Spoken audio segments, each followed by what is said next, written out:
Good morning. I'd like to reconvene the Board of Supervisors. And have the roll call, please. Yes, good morning. Let the record reflect all supervisors are present, with Supervisor Root Askew joining us shortly. And may we have the announcement of Spanish interpreter services, Diego? Muy buenos días, mi nombre es Diego Celis, seré su intérprete español-inglés y inglés-español para la reunión de hoy. Si usted está planeando hacer un comentario y necesita servicio de intérprete, por favor, hablar lenta y suficientemente fuerte para que yo le escuche. Favor hacer una pausa al final de sus oraciones para asegurarse de que tengo la oportunidad de interpretarle. Muchas gracias. Thank you. And Supervisor Alejo, would you like to lead us in the pledge? Yes. You will rise and join me in the pledge, please. I pledge allegiance to the flag of the United States of America and to the republic for which it stands, one nation, under God, indivisible, and liberty and justice for all. Do we have any additions or corrections? We have one, and that is under the 1:30 scheduled PM matters for the referrals, and that is to remove item number 17 and take it off calendar for now. Thank you. And we will move on to ceremonial resolutions. We have 3 of them. Is there any public comment on the resolutions? I see none. First, second, and all those in favor?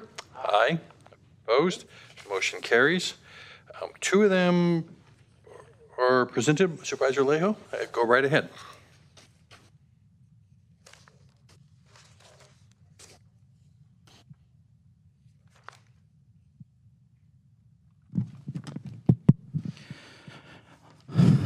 All right. I think I'm first presenting on Latino heritage. Okay.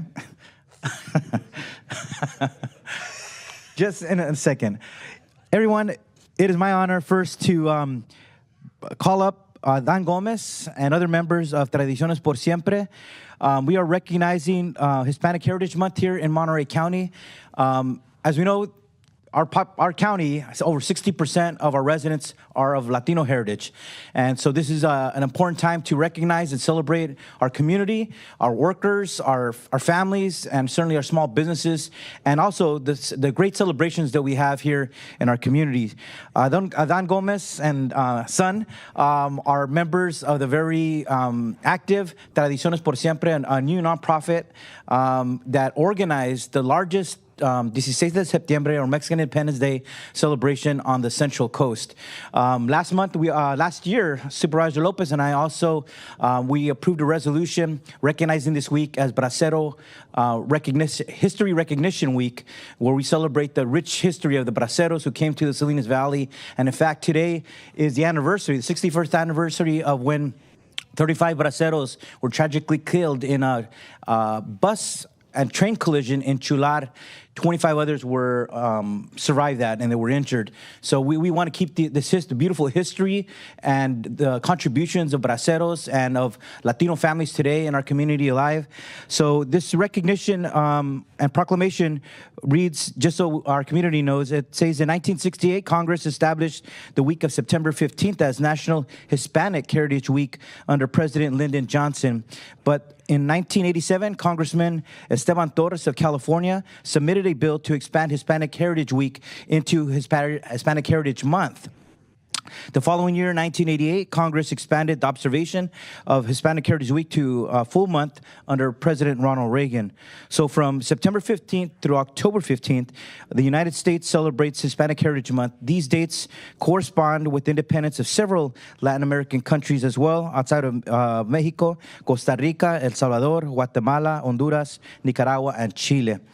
Hispanic Heritage Month is celebrated across the nation and Monterey County with ceremonies and activities organized by libraries, corporations, government agencies, museums, community groups, schools, and churches to honor the rich diversity of Latino American communities. We remind ourselves of the enduring history, culture, and traditions these citizens bring and the valuable contributions Latinos have made and continue to make in Monterey County. The organization Tradiciones por Siempre, a 501c3 nonprofit, was officially established in 2023. While its volunteers have collectively been organizing El Grito festivities for over 2 decades in Salinas Valley, last year marked their first event under their own new banner. El Grito has grown into significant cultural celebration in the Salinas community, drawing up to 40,000 attendees. The event is held over 2 days, with the festival taking place last Sunday, September 15th, and the parade, which is the largest parade that I've ever seen, I think, and most entries, that was on Saturday, September 14th. Both events aim to celebrate Mexican heritage, history, and pride, and bring together the community in a vibrant, family-friendly environment filled with traditional music, food, and entertainment. So therefore, the County Board of Supervisors, on behalf of all our residents, proclaim September 15th, 2024 through October 15th as Hispanic Heritage Month in Monterey County, which provides our residents with the opportunity to recognize and celebrate the achievements, contributions, and cultures and rich history of Latinos in our county and beyond. And with that, we want to present this nice resolution to Adán Gomez and the whole Tradiciones por Siempre for your leadership and for keeping this tradition going, celebrating our Mexican culture, but also celebrating Centroamérica también entre estos días. So muchas gracias. Give them a round of applause, everyone. Thank you very much, and we want to hear some words. Heartfelt thank you. Appreciate it so much coming from you and coming from the board here. It is an honor, absolute honor. We're going to cherish this forever. Thank you. Well, thank you, everybody, to support this event. It's one of the biggest events, like Alejo says, you put all these families together in one spot. This is 5 hours, 6 hours, where the people come, and like you say, 40, 50,000 people in 5 hours. So it's a lot of moving in the town. And thanks to all the officers, and thanks to the city to support this event. And thanks again for everybody to hopefully we can just keep doing this for everybody. Thank you. And I want to ask our colleagues if you could join us for a photo here, celebrating Latino Heritage Month. We appreciate it. Our CAO, so we could take a photo. And I really want to thank you. The police were great. Firefighters were great. It took a lot of coordination, a lot of logistics. And these folks, everybody, these volunteers were out there setting up probably at 5 in the morning on Sunday, and they left, the last ones to leave, cleaning it all up. So it's a big production, a lot of work, a lot of sacrifice, a lot of planning. So I think everybody here in Salinas and throughout Monterey County really thank you for all your dedication to make this event possible.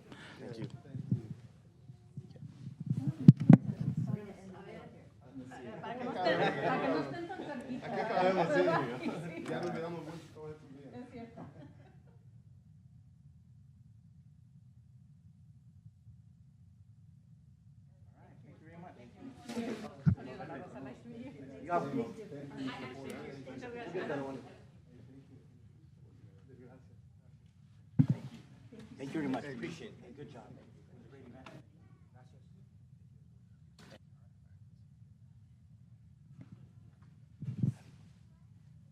You're up next. Pass the mic to you. Thank you, sir.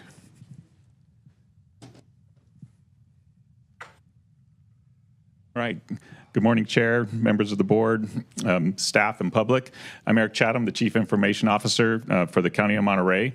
I'm honored to be here today to present the ceremonial resolution to Robert Vanderslice II, better known in ITD as Bob V.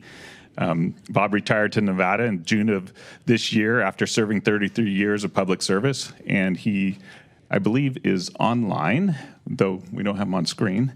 So, but Bob, just want to make sure you can hear us. I can. Okay, great, thanks. Oh, there we go. So Bob has been instrumental in bringing new technology and systems into the county over his career. He has seen technology change from mainframe computers and tape backup systems to cloud-based infrastructure and systems. Bob started his tech career in the Navy in 1977 for 6 years and then joined the Fleet Numerical Oceanography Center. He joined the County of Monterey as a programmer analyst for the Information Technology Department in December of 1991. After several progressive promotions, he was one of ITD's first information technology architects in January of 22. Bob's dedication to the County of Monterey's information technology services is legendary. He has designed many of the systems that form the backbone of the ITD data center. He introduced Microsoft Active Directory. He brought in the IBM Tivoli Enterprise Backup and Recovery Systems. He led the county-wide email migration from an on-premise Microsoft Exchange system to a cloud-based Microsoft Office 365 system. He implemented a Commvault enterprise data backup system with a cloud-based auxiliary copy. He helped with the establishment of the ITD Enterprise Architect Workgroup and delivered numerous innovations and technical presentations. Bob challenged ITT to think beyond the status quo, exemplified in a comprehensive cloud migration analysis, which leads to the Data Center Cloud Migration Project. Bob's fingerprints can be seen on many of the ITD systems that have been deployed over his career. I personally wish him the very best in all of his future endeavors. He's still available via phone, so I actually had to call him to find out when ITD was actually created. So it's some of those things that Bob's done over his career are seen everywhere here in the technologies that we use today. And with that, Bob, I'd like to thank you and wish you the very best in all of your future endeavors. And I'm going to hand it over to Alex Zhang, who is Bob's immediate supervisor. Thank you, Eric. My name is Alex Zhang, Deputy CIO, County of Monterey. As Bob's previous direct supervisor prior to his retirement, I'd like to say a few words about Bob Vanderslice. Not only he left a technology legacy behind for County of Monterey, but also he contributed greatly to the society as well. Bob Vanderslice adopted 11 sons and fostered 33 boys.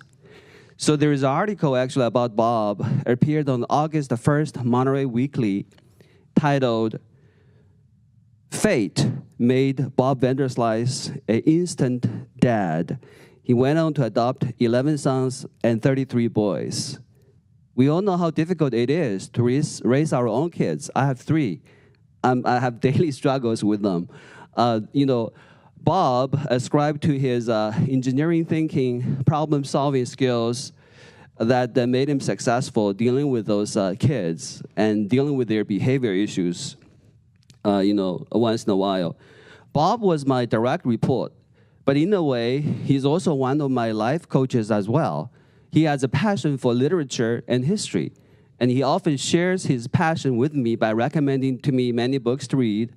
Bob also helped me to become more self-aware. So I'll quote Alfonso, Bob's first kid, by ending my little presentation here. He said on the Monterey Weekly, "Bob is just a great man. He changed my life." Thank you, Bob. Thank you, Eric and Alex. And it's been a pleasure working for the county. I mean, the majority of my working career was at the County of Monterey, and I do miss it. But I also like the hot weather, even though here today it's actually only 83 degrees, so instead of 110. So a little cold spell. But it's been quite enjoyable to see the county grow from no computers at all to where it is today, and I can just imagine where it's going to be in another 33 years. I also want to put in a plug based upon what Alex said, that if it wasn't for ITD, I would never have been, and the support that the management there gave me, I would never have been able to take on the kids that I did. And I encourage everyone who's even thought about it to inquire about becoming a foster parent and such. It's one of the most rewarding things you can do. And there are children who actually need permanent homes. So if you've ever thought about it, inquire about it. And who knows, we may have some foster parents, future foster parents and adoptive parents sitting in the audience today. Thank you. All right, thank you so much, Bob, and we'll make sure this gets mailed over to you. Thank you. Yeah, and Mr. Chair, I just wanted to just also on behalf of the Board of Supervisors thank Bob Vanderslice. we've had a remarkable IT team, and so each member of the team has done an exceptional job for our county. So when we see somebody leave, it's bittersweet knowing that we're losing a very talented person, but it's a well-deserved retirement, and also to hear your leadership in helping improve the lives of so many young people really shows another side of you that is just worthy of being commended here today on your retirement. So on behalf of my colleagues, I just wanted to say thank you and happy retirement. Muchas gracias. If I could jump in, Mr. Chair, this is probably the only the second time in my 15 years with the County of Monterey that I've actually seen Bob Vanderslice's face. And I say that with a deep admiration because there was a point where we had a board and an administration that at the time really didn't want to see change in IT. And one of the ways that we changed that was by kind of working outside the traditional, and Bob helped me do that, helped me bring Max into the county family for the first time, and helped me find ways around that, and inputting OWA servers manually into proxies. It was complicated, but we got a few board members getting their emails on their phone, and after that, everybody wanted it. I remember that day. And Bob, I think about the important ads that Apple put out, the Think Different, the Here's to the Crazy One ads. And every time I see one of those, I think about you because you helped me bring and implement so much change here in Monterey County. And I know that none of that would be possible without you. And you even taught me how to hide and ghost out somebody's contact info so they couldn't get directly to you. Bob taught me a lot of things that I probably shouldn't know.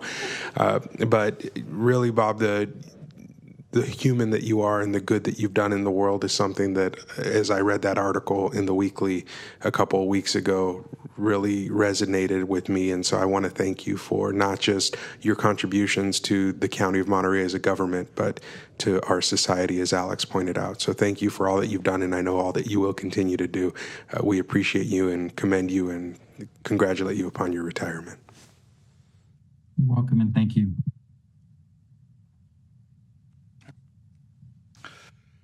Move on to appointments, and I believe, let's see, we got 1, 2, 3, 4. Is there any public comment on any of the appointments?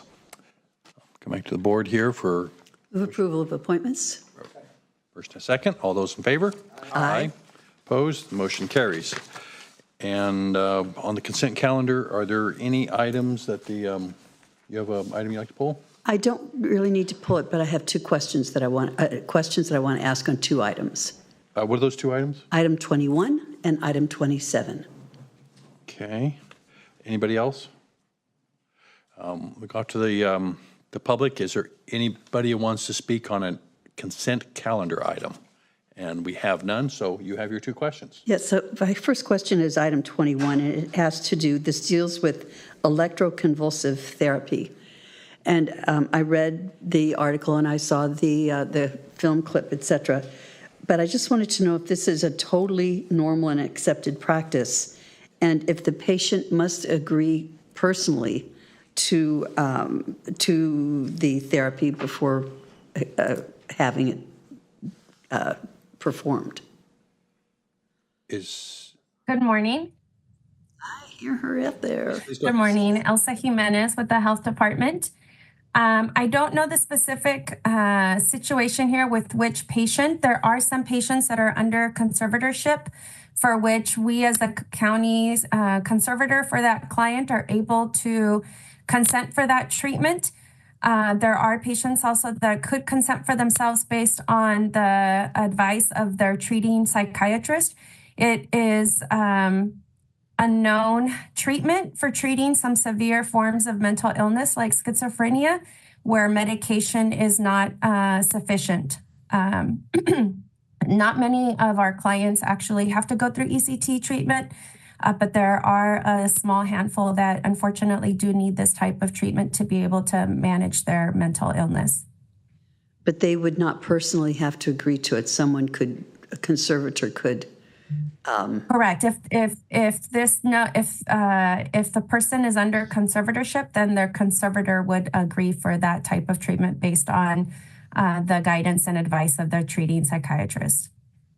And it is somewhat normal. You said that there are a lot of patients who cannot respond to treatment by medicine. I would say it's not a common practice, but unfortunately, for some individuals with severe mental illness who have not responded successfully to any form of medication treatment, this is an option for those individuals. It's not a large number, at least not in our individuals that are under our care. Okay, thanks. I just hope that we keep a close eye on it. Definitely. Yeah. Yeah, it is unfortunate that many of our patients are not able to respond to, traditional medication. But this is something that could help them manage their illness. So it is a good thing that this is available for those individuals with severe mental illness. Thanks so much for that. And then on 27, which has to do with how abstentions are treated or counted as a vote. And I just wanted to know if we have an idea of how many counties do it one way and how many counties do it the other way. The way the ordinance is currently, which is counting abstentions as part of the majority, is highly unusual. I don't know of any other county that does it that way. This proposed ordinance basically mirrors Robert's rules and counts an abstention as an abstention, having not voted on the matter. And that is the normal practice. As I think we discussed in the referral, the ordinance was passed sometime in 1979. The rumor, because I wasn't here, was that the Board of Supervisors did that because there was a particular board member that was abstaining to almost every vote. So it seems to have been a personal choice by the board at that time that no one, frankly, bothered to change the ordinance since 1979. Well, then I'd like to thank Supervisor Church for bringing us up to the current century. Thank you. But it might backfire in theory, right? Because we're a 5-member board, so that we're not a 4-member board for obvious reasons. It's so that we could have sometimes as many, it happens often on this board, it's a 3-2 split. Now with 1 member abstaining, motions can fail if we get to a 2-2 vote.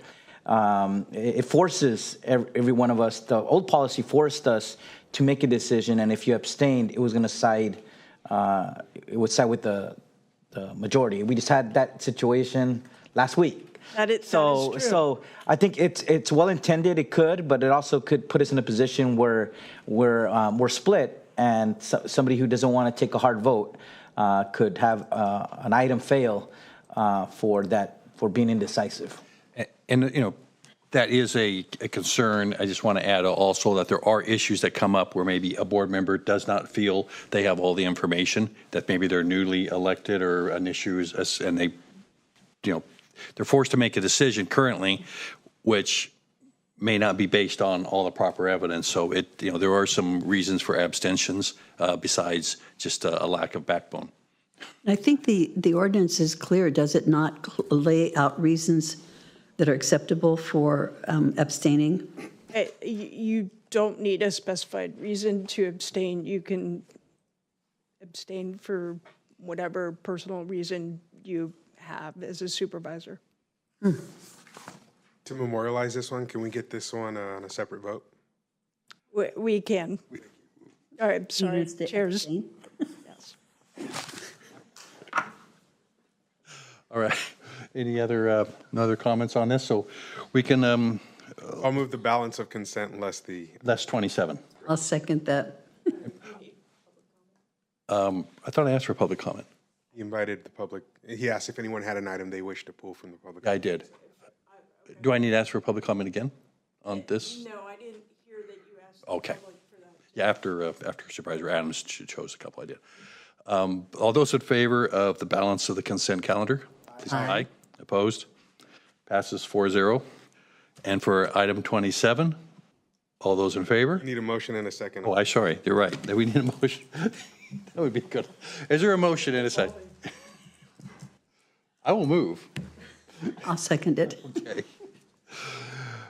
All those in favor, say aye. Aye. Aye. Opposed? Abstentions? 2 abstentions. Okay. So this would fail? No, because the Oh, no, that's right. current ordinance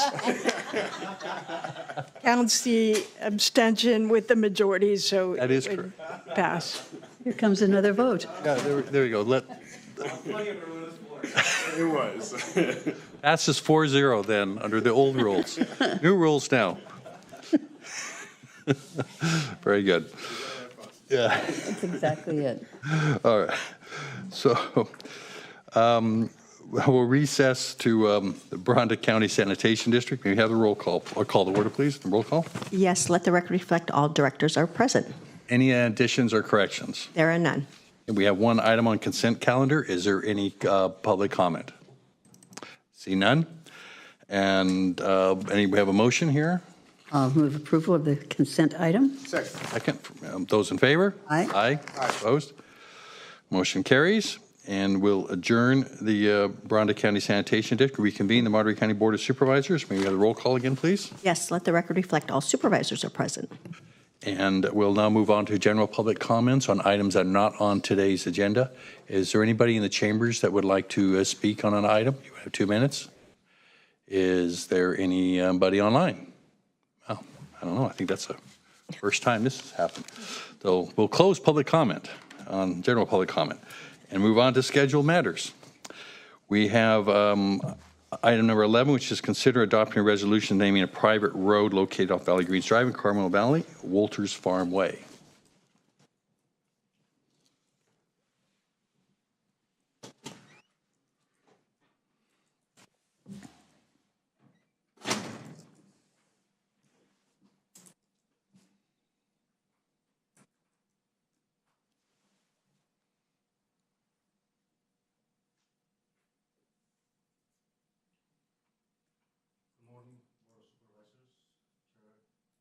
My name is Armando Fernandez. I'm a senior civil engineer with the Housing and Community Development Department, presenting item number 11.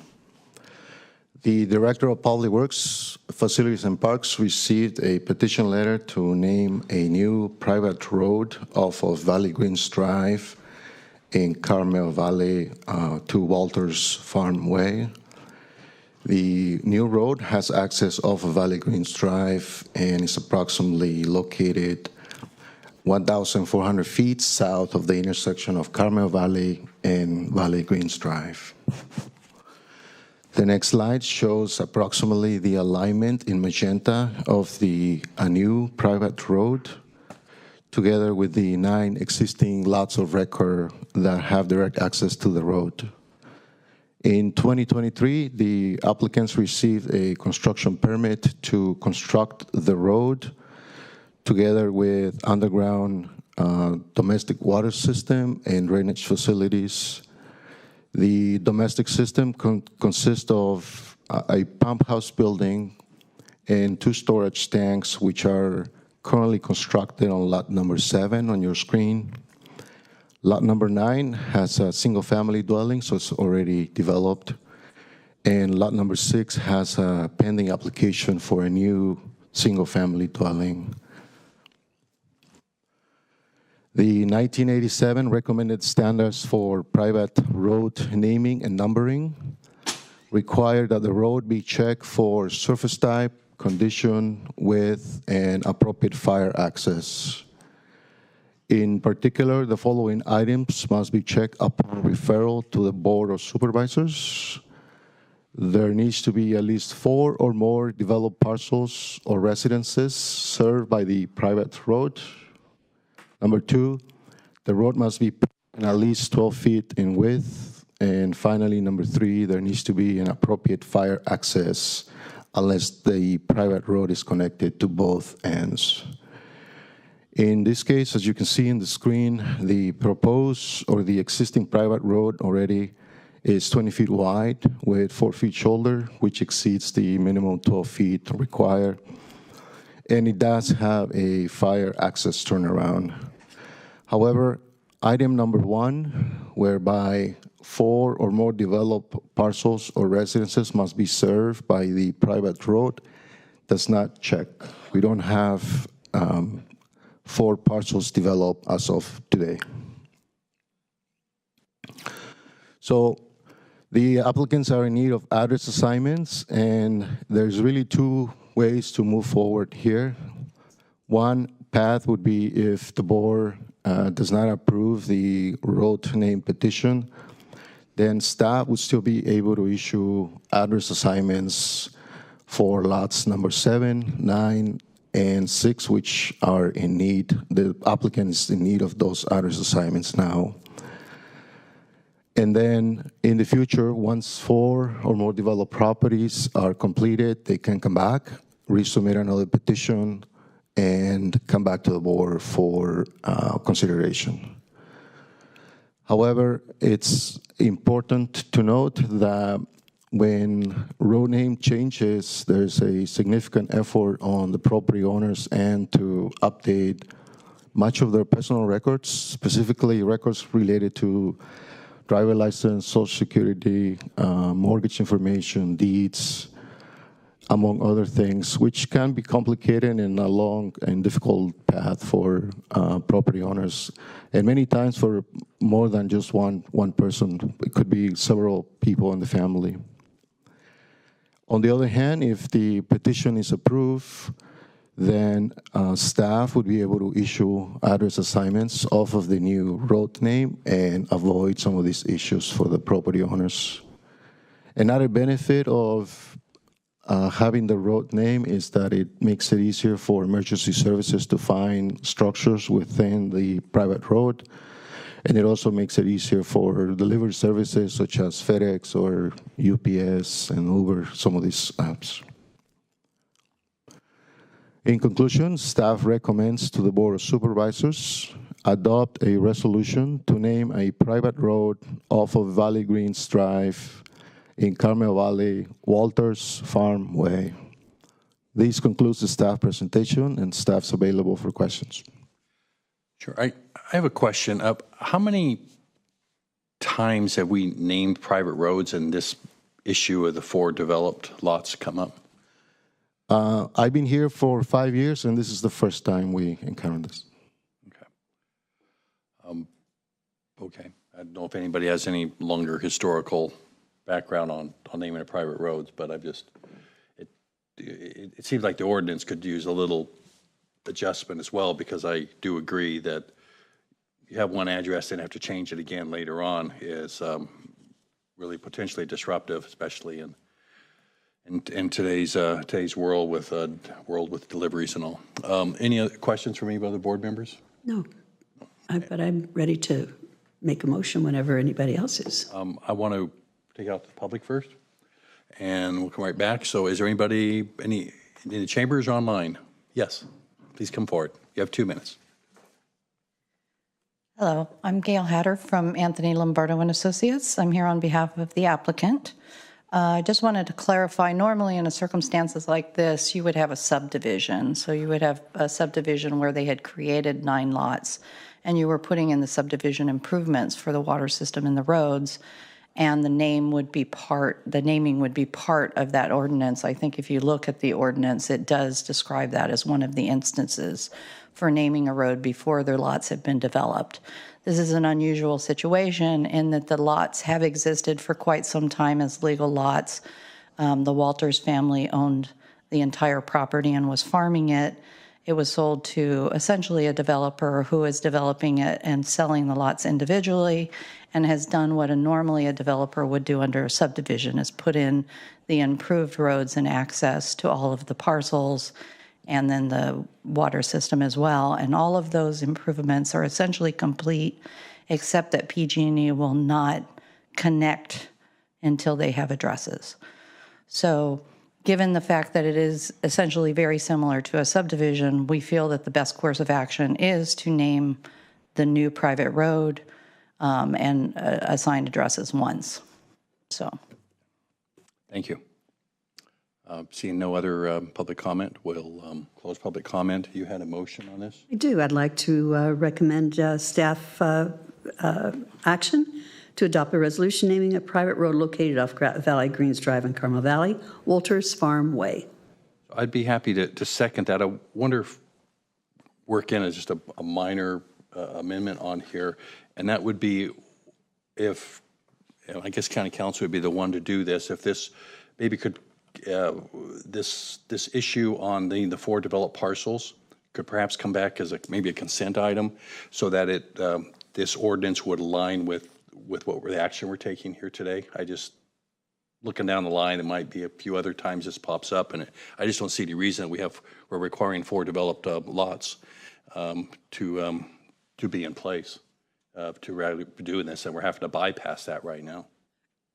Is this the appropriate place to do that sort of thing, or would we? Well, it's the matter's up. So I don't want to. It's not a big enough issue. I want to really bring up on a special item. So I'm, and I said I don't want to spend board time on approving it on a discussion. That's why I'm suggesting on a consent item.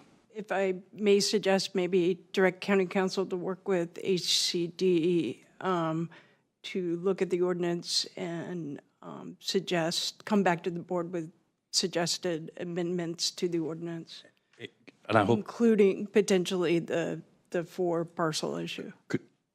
Is that possible to do in a consent item? Because I just don't know if we need to really bog ourselves down. My comfort would be we can have a discussion and you can direct us to come back, but I think we do have to come back and agendize it to for there to be proper notice. Still want a second? Well, yeah, I mean, I'll second it. I just don't, I don't know if the board feels it's an issue, anything to come up. It's come up this time. It hasn't come up in 5 years. It might come up again. I think Craig has something he wants to say. Thank you, Mr. Chair. Craig Spencer with Housing and Community Development. We maintain a list of ordinances that we'd like to clarify and clean up, and we can certainly add this to that list, and of our own volition or at the board's direction. That would be fine with me. Just want to put it on some radar. I think that's appropriate direction. Okay. That fine? Thank you very much. Any other comments onto this? We have a first and a second. Okay, all those in favor? Aye. Aye. Opposed? Abstentions? All right, motion carries 5-0. Thank you. Thank you. Thank you for your presentation. We'll go to item number 12, which is an update on the county's compliance with Assembly Bill 1466 regarding discriminatory restrictive covenants. Mr. Price.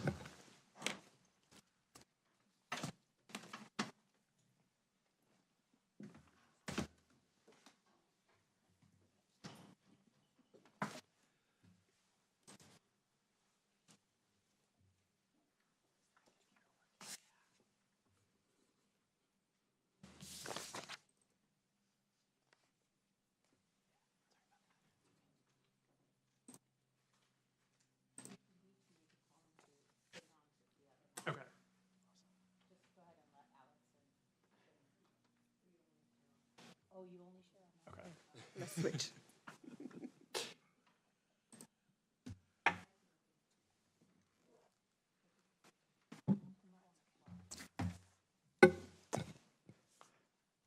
Good morning, Supervisors and Chair Church. My name is Taylor Price, Associate Planner with Housing and Community Development, and I'm joined today by Maria Ricoharo from the County of Monterey Clerk Recorder's Office. We want to acknowledge that this presentation is a collaboration with the Civil Rights Office, Clerk Recorder's Office, Health Department, and Monterey County Free Libraries. We would like to receive the board's action on the following items: the status of the county's compliance with Assembly Bill 1466 regarding discriminatory restrictive covenants, the county's restrictive covenant education project, the county's equity timeline, and provide direction to staff. Restrictive covenants were a method used to segregate neighborhoods by race or ethnic background. Restrictive covenants were deemed unenforceable by the Supreme Court in the 1948 Shelley v. Kramer decision. The 1968 Fair Housing Act prohibited discrimination in the sale, rental, and financing of housing-related transactions based on race, color, national origin, religion, sex, disability, marital status, and familial status. The Board of Supervisors on October 4th, 2022, authorized staff to further research and develop a proposed restrictive covenant modification project. Staff presented to the Health, Housing, and Human Services Committee on July 26, 2024, where the committee requested staff make revisions to ensure that the information in the story maps is plainly stated. Staff has made responsive edits to the 2 story maps. Staff developed educational tools for this project with the assistance of multiple county departments and outside community partners. I will now hand the presentation over to Maria. The state of California has a required process for modifying and updating prior restricted covenant language in recorded real property documents. State law outlines a process and has required that the county recorder's office follow the restrictive covenant modification process, which existed before the passage of AB 1466. AB 1466 requires that the prior restrictive language be stricken from the real property documents and that the county work to identify unlawful restrictive words in recorded real property documents. The purpose of the restrictive covenant modification is to allow the recordation of a document to redact blatant racial, religious, or other restrictive covenants from a previously recorded document after county council or designee determines such language violates fair housing laws and is void.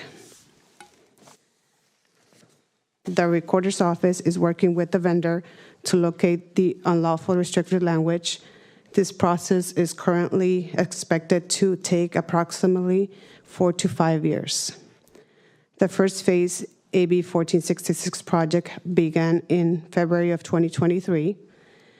As of September 13, 2024, the recorder has submitted 6,250 documents to County Council for determination and has recorded 6 documents submitted by mail and 6,016 documents submitted electronically through BMI's optical character recognition OCR system.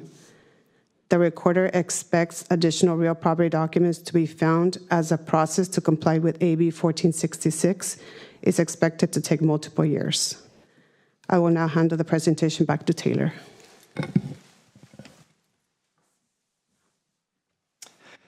The equity timeline allows residents to identify actions taken in the community and to address the root causes of racial inequity. The timeline is available in English and Spanish. HCD coordinated with community partners and outside organizations to distribute the equity timeline to a broader audience. Staff would like to acknowledge specifically staff from the Action Council who work collaboratively with the county to distribute and develop the equity timeline.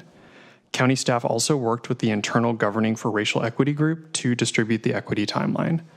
The timeline explicitly mentions the impact that restrictive covenants had and the impact of restrictive covenants on exacerbating racial inequities in the community.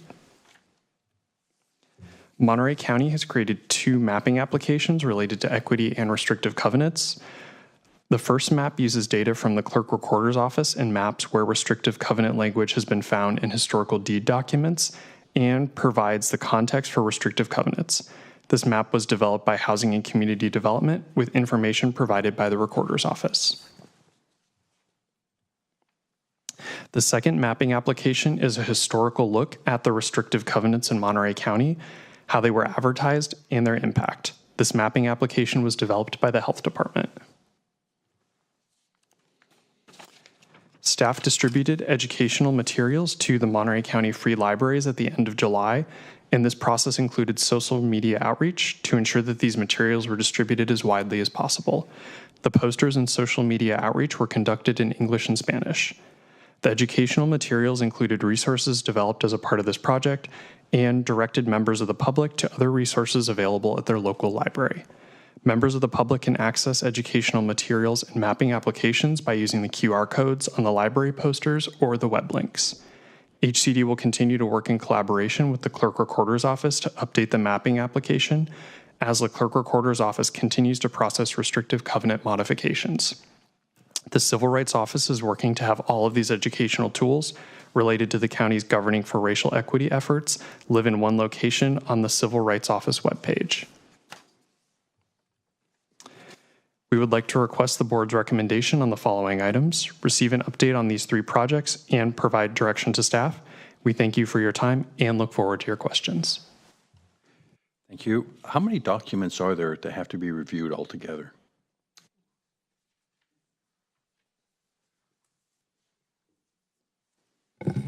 Of the ones that were identified as having restricted language, it's about 11,550. Thank you. Questions from the board? Yes, Supervisor Askew. I just want to say thank you so much for working on this project. I know the state has, made it clear that we need to. It's a state directive, but I really think it's important that that we are taking the time to go back and make these corrections. It's a part of our history that continues to define so many of our neighborhoods today, and to be able to really clearly say like that was wrong, what happened, and we're going to make it right. I think is a valuable use of our time. So I just want to say thank you for working on this. I spent a little bit of time on the story maps webpage. It was a little challenging to use from my phone, so I had to get on the computer. So I know a lot of people just use internet from their phone, but when you could pull up the map and see where each of the locations are, there were definitely clusters that you could see in different parts of our county. And then the flyer that was there that was encouraging people, if you have this restrictive language in your deeds, that you can send that in and request to have it corrected. The flyer wasn't as clear as I think maybe it could be. You still required some knowledge about like what is this project. So I'm just wondering if we could maybe. I'm assuming we're already working with our county communications team and Nick Pascoli, but I think there's more that we can do to put the word out to encourage people to think about, does your property have a restrictive language in it? How would you even know to look? Where would you find that? How would you then submit that for correction moving forward? So I want to take advantage of the fact that we've got a team working on this and make sure that, especially maybe in those targeted communities, that we're doing the right type of outreach so that people understand if this applies to them. So the flyer, I think let's keep working on that to get it right, and then let's maybe find the right ways to push that out in partnership with county communications. But it's an important project, and I look forward to continuing to see more information floating out in community about it. But yeah, and for anyone who's watching, if you haven't had a chance to get on the story maps and look at that GIS portal and some of the narratives around how our community, you can see really truly how our community was shaped by restrictive deeds and over the past. So thanks again. Before I take this out to the public, any questions there from the board? Anybody in the public? Nobody online? Nobody in person? Back here? Anybody with some other comments? I'm happy to just say, as well, I'm glad to see this project, this going forward and trying to correct a shameful part of history within this county and throughout the state and the country, obviously. But it's good we're doing our part from this end. Mr. Chair, I would say I think they did a presentation when they first started it, so now it's nice to get the updates as the work continues. As you mentioned, it's voluminous, it's thousands of documents. Our team has to read through all those, and make those corrections, I think probably with county council's guidance, so there's a lot of work to be done, but it's nice to let the community know that the progress is being made, and hopefully we'll get to that point where you present said we've made all those corrections on all the records in our county. Thank you. I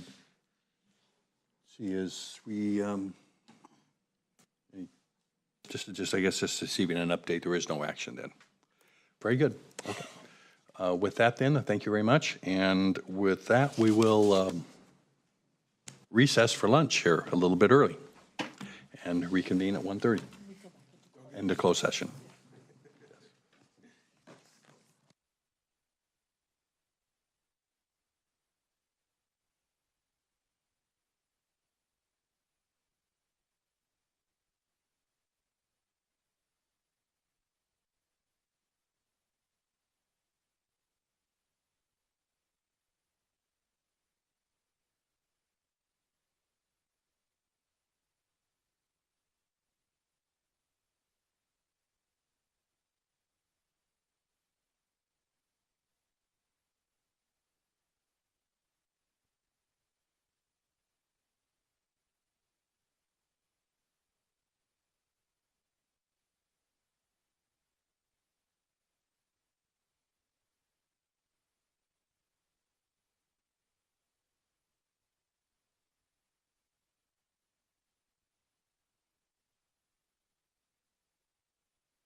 Mic check, 1, 2, 3. Mic check, 1, 2, 3.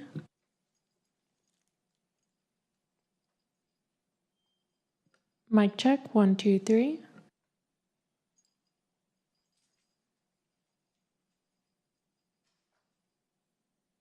Mic check, 1, 2, 3.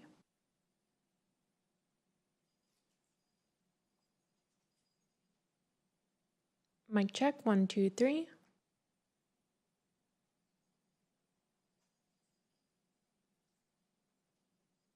Mic check, 1, 2, 3.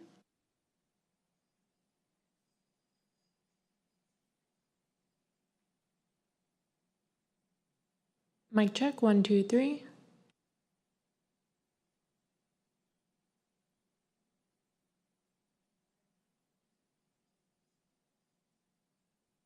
Mic check, 1, 2, 3.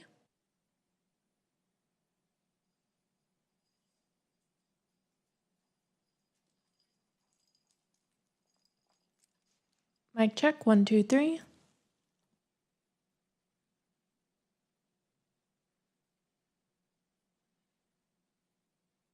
Mic check, 1, 2, 3. Mic check, 1, 2, 3.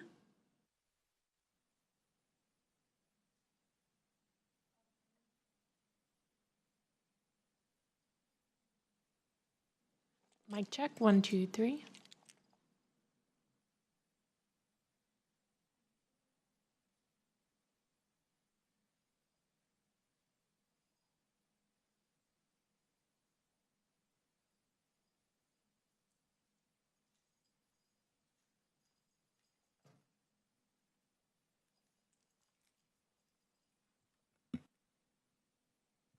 Mic check, 1, 2, 3. Mic check, 1, 2, 3.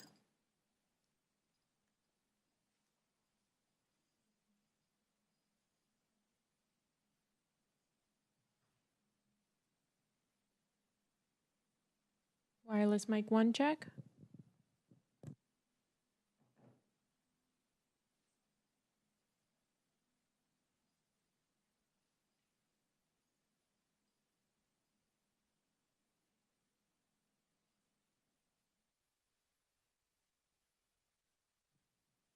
Wireless mic 2 check.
Good afternoon. I'd like to reconvene the Board of Supervisors.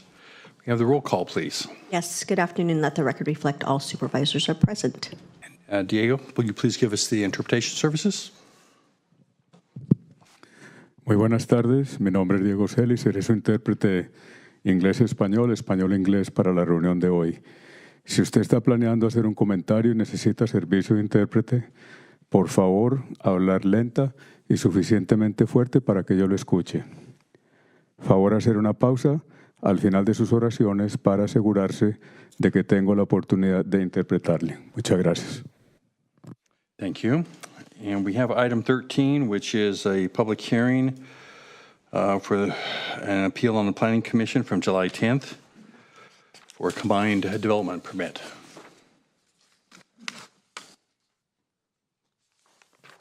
Mr. Spencer and Ms. Zepp.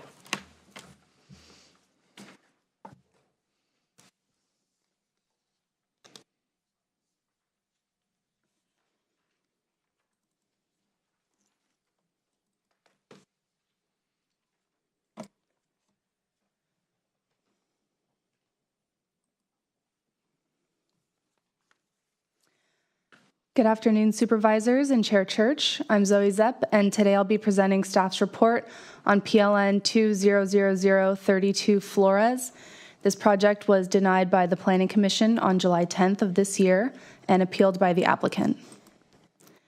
The project is located at 25836 Paseo Real within the Greater Monterey Peninsula Area Plan. The parcel has a zoning of low-density residential with the B6 and a visual sensitivity overlay zoning district, and a maximum structure height of 20 feet from the average natural grade. The proposed project includes the construction of a single-family dwelling with an attached garage, a pool and non-habitable pool cabana with an attached garage, the removal of 30 protected coast-live oak trees, and development on slopes in excess of 30% in the amount of 25,395 square feet.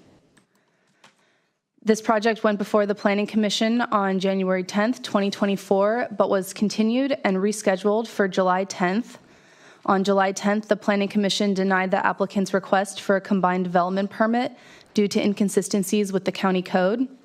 The applicant submitted a notice of appeal to the clerk of the board on July 19th, within 10 days of the Planning Commission's decision.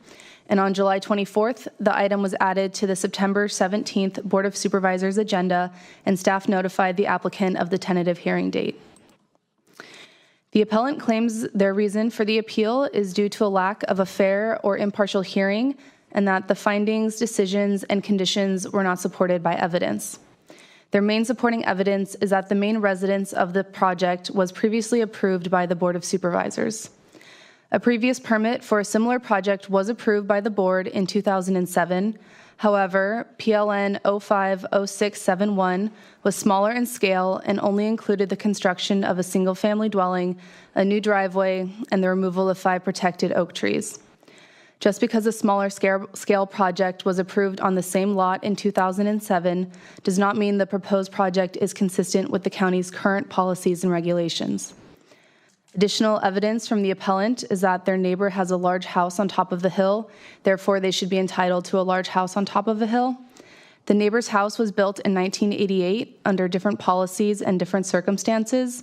The properties have different topography and forest resources and should not be compared.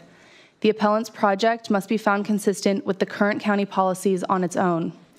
They also claim that moving the house off the ridge would require substantially more cut and fill than where the house is currently proposed. However, the appellant never submitted an alternative grading plan to support this claim. They believe the views from the top of the hill are more desirable for a luxury home. Unfortunately, homeowner views from their property are neither considered nor addressed in the 2010 general plan or the zoning ordinance. Finally, they state that more trees will be on site after construction due to replanting and relocation. The county has specific policies for minimizing tree removal and impacts to protected trees, regardless of how many trees will be replaced or relocated. Staff is recommending denial of the appeal, as the appellant's supporting evidence is non-substantial and does not explain how there was a lack of a fair hearing at on July 10th, or how the decision and findings were not based on substantial evidence. The site plan here shows the proposed single-family dwelling, the pool and pool cabana, and paved driveway. About 1/3 of the lot is a designated conservation and scenic easement to protect an existing oak woodland, steep slopes, and views from Highway 68 and Laurellis Grade. The majority of the lot is open space, with the oak forest beginning at the top of the ridge. The shaded pink areas here represent the estimated areas containing slopes in excess of 25%. Staff identified multiple inconsistencies throughout the course of review. The proposed development does not appear to have been designed to minimize impacts to slopes in excess of 25%, and the proposed removal of 30 protected coast live oak trees does not appear to be the minimum necessary to develop the vacant lot. There are feasible alternative locations for development that could minimize or eliminate tree removal and significantly reduce impacts to slopes in excess of 25%. As currently proposed, the project is inconsistent with Monterey County regulations, goals, and policies, and staff cannot make the necessary findings to support the project. The applicants attempted to schedule their project for review by the Greater Monterey Peninsula Land Use Advisory Committee, but unfortunately that committee did not have enough members for a quorum, so the project was not brought before the LUAC. Staff received public comment on this project. The majority of the comments were from neighbors in opposition of the project, and there was one letter in support. Staff recommends the Board of Supervisors find that denial of a project is statutorily exempt from CEQA pursuant to Section 15270 of the CEQA guidelines, and deny the Flores' appeal of the Planning Commission's decision and deny the combined development permit as presented in staff's draft resolution. This concludes staff's presentation, and staff is available for questions. Thank you. Does the appellant want any time to present their case up here? Please, you come forward. I can give you 10 minutes.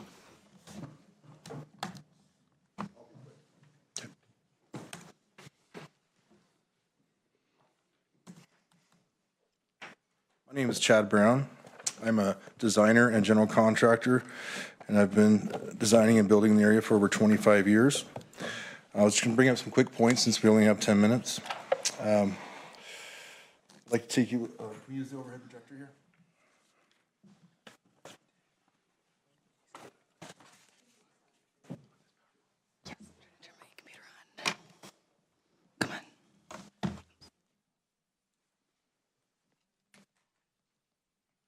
Okay, very good. As you can see, this is our site here. Yeah, these are the two alternative areas that the planning department asked us to evaluate. We are trying to build the home on top of the hill. I'm sorry. Can you hear me? No? Okay. Yeah. Did you hear what I said before? Yeah. Okay, very good. If you can see the adjacent homes, very similar in scale, and we have, and they've been lots of grading and lots of tree removal. So I just want to say there's some similarities, and we're consistent with the neighborhood.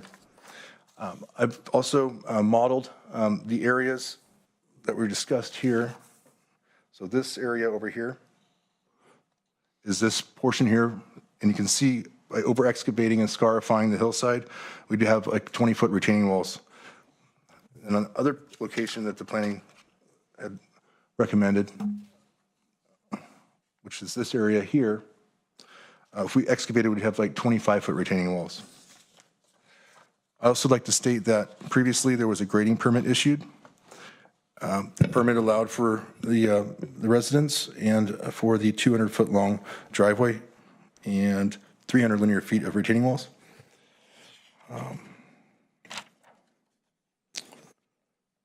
Regarding the trees, we were going to replace them 2 for 1, and any large trees would be transplanted. Basically, I want to just thank the board and take us into consideration. I'm going to hand this over to the engineer of record. Thank you.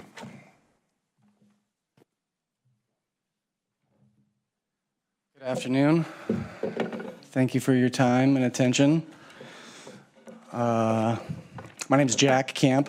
I'm a professional engineer in the civil branch. I've been designing land development, structural, doing some building design for the last 20 years. I got licensed in 2008 and did some subdivision design with the help of a land planner, civil design, and I've got a PowerPoint presentation that I put together, so hopefully we can get that going. Yeah, apologies. We're trying to get it going. Okay, sorry, my computer's just starting up. All right, well, I'm going to just say some rudimentary sort of facts. A subdivision of land is when you take a large parcel, break it into small parcels. Sometimes the developer who is involved in the beginning of it might build out each of the parcels in like a cookie cutter type fashion.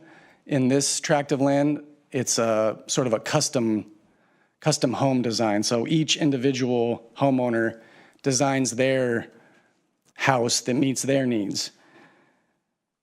And in the theory of subdivision design, in my judgment, some plots end up smaller, some plots end up larger.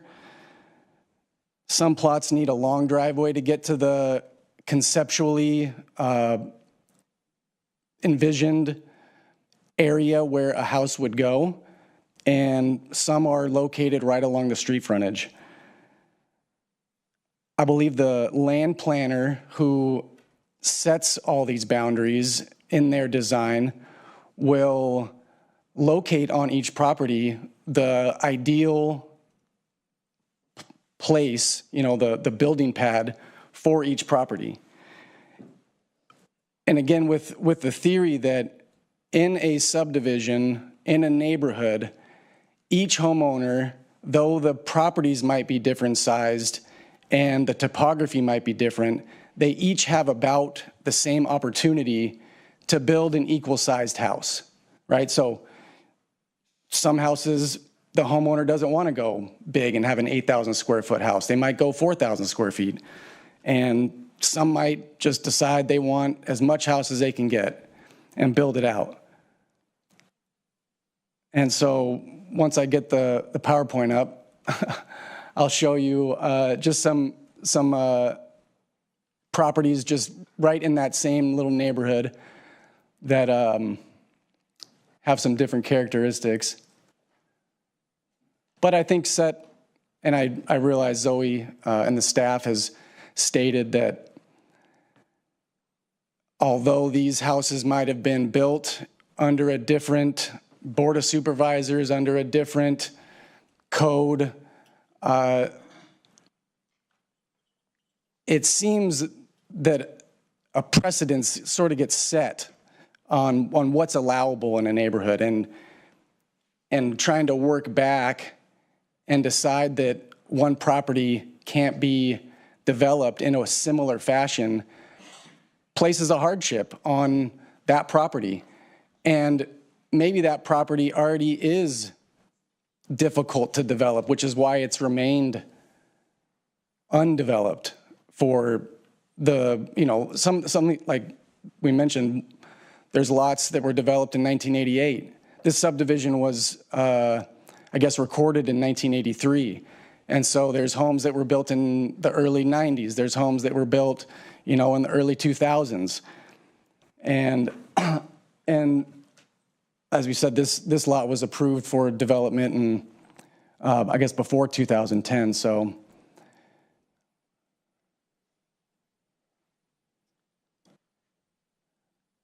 I'm just. Can we share the HDMI, please? Thank you.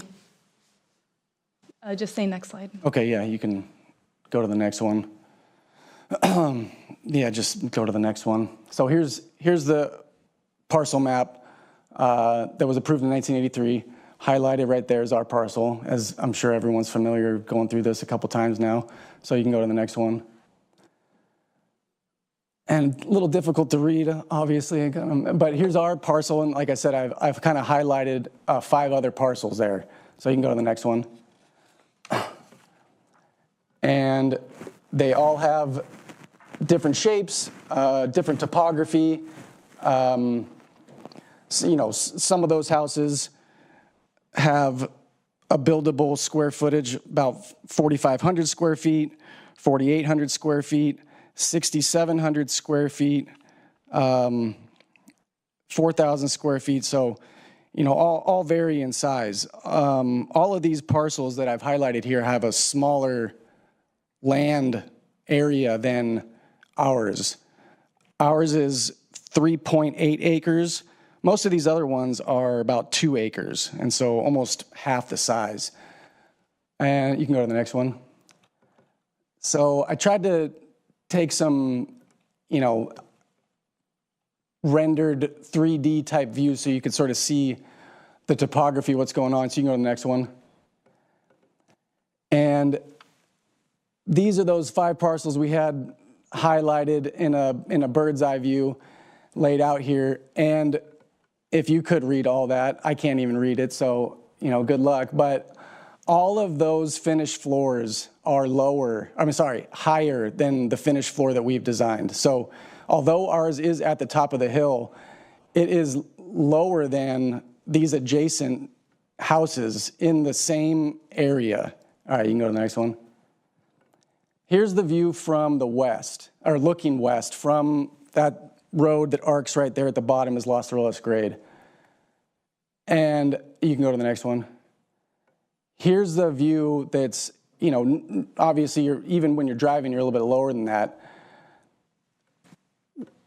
The lowest parcel that's adjacent that's been developed right there, that's, Mark, you can't read it, but it's about 985 foot finished floor. You can't really see, but ours is the little knoll that's over the top of that roof. And as you see this hillside, there are multiple houses that are cresting the one in front of it. So ours is no different. You're definitely going to be able to see a little snippet of it, but it actually is placed almost behind that highest point. It's down the hill on a lower area. The highest point, as was in our report, was 1,048 feet. Our finished floor is actually about 10 to 15 feet lower than that, around 1,036 feet. All right, you can go to the next one. Here's our lot with a couple of properties here. You can go to the next one. You can't see it, but I'll explain. This property right across the cul-de-sac from us is a smaller lot, about a half the size or less. It was developed about 90 feet from the cul-de-sac paving to the house, and about 150 feet of area was developed. You can go to the next one. Here's our existing topo map. You can go to the next one. Here's our slope map. You can go to the next one. Here is 150 feet, like I said, this neighboring house that doesn't have the topography that we have. There's 150 feet. So go to the next one. Let's walk it in and compromise a little bit. Now we're at 120 feet. And we go up at 5% from the road. It gets us a finished floor of 1,002.5 feet.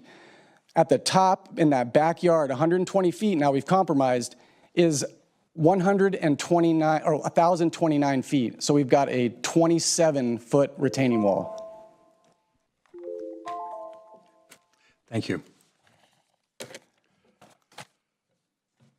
Do you have any questions from the board before we go out to the public and then come back?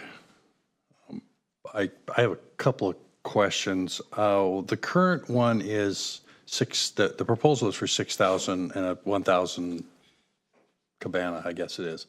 What was originally approved? What was the size? I don't think I saw that in the board report or anywhere. I can look that up. Just give me a minute. Yeah. And the, okay, we're looking that up. The second question was, and I saw that there were 5 trees being removed previously, and this time we're talking about 30. The appellant said that they were we removed the bigger ones and to put them, I guess, into another location. Is that what? Through the chair, I believe a few of the few of the trees are proposed for relocation on site elsewhere. Okay.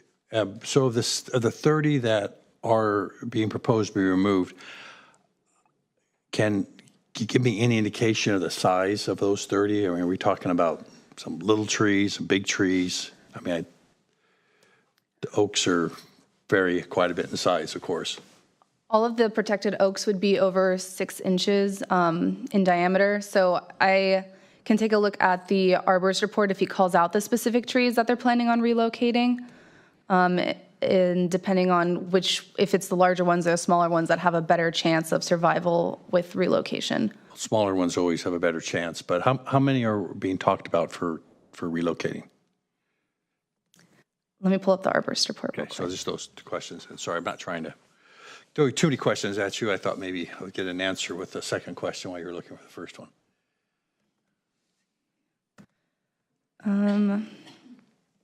So the original house that was approved in 2007 was 5,818 square feet. So we're talking about 200 square feet more?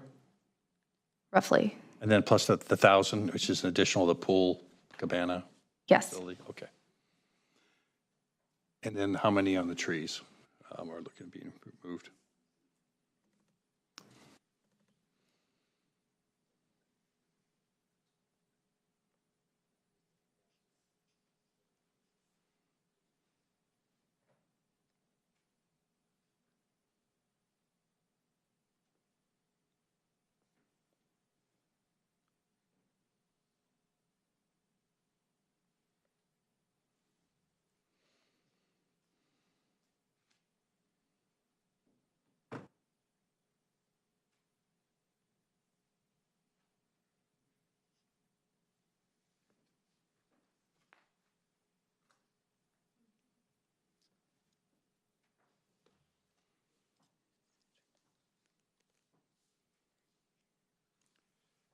If you you can give us that information a few minutes later if you're still looking it up onto there. All right. So any other questions from the board here? Otherwise, I'll go out to public comment. Is there anybody like to speak on this matter? Please come forward. You have, okay. So you've already. Can I just give one public statement? You've already given a statement. I'm sorry, but somebody else wants to step up and give that statement, they're welcome to. Yes, you have 2 minutes. Chair, and I'm the neighbor that lives right across the street from this development. And there was a bigger development at one time at the very top of the hill. When I bought that lot, when I bought my house almost 17 or 18 years ago, they said they were going to be building this big house, and I saw the rendering. And I thought it was a pretty good spot to put it. To this day, my position hasn't really changed, and my neighbor, Mr. Tringali, who couldn't be here, who bought the house next door, Mr. Flores has put that house in the most agreeable space because it's away. We have what we call the stage settings there. They're set back usually. My house is 55, I think, feet from the road. A lot of them are back 100, 150 feet. So it makes sense to have it up on the hillside a little bit. I understand that they may have to take out some trees, but I think there should be a compromise made because he did put it in the corner where it doesn't affect my house, my neighbor's house, and the gentleman on the backside just wants that cabana pulled back this way a little bit so it doesn't fall off the cliff. I think that's his biggest concern. And since this is a gated community and this isn't a place where people are going to come, I think the most weight should be given to the people that actually live there. That's me, Mr. Tringali, the doctor that lives behind, and the gentleman that's going to build it. Because ultimately, it's a private cul-de-sac. It's a gated community. It's on a cul-de-sac, and seldom do people go up there. I've lived there for 16 years, and I hardly see any traffic coming around there other than the people that live there. Actually, the owner that lived before for 2 years, I saw him 3 times in 2 years. It's a pretty private area. And I certainly didn't want to crush this young man's dreams of building a beautiful house on top of the hill that really goes with the topography because we have estate settings there, and it's just a different neighborhood. And I'd hate to see Mr. Flores being punished because it doesn't meet the topography of this 25%, because the engineering can do a lot. Thank you. Thank you. Did you have somebody else that wanted to present the, you have 2 minutes to present some other comments that you wanted to. Hello, my name is Les Flores. My parents and I are planning to hopefully build this, and hopefully I live there with my family eventually. I have a old permit that was approved, and it says the existing family dwelling was 6,500 square feet on this paper right here.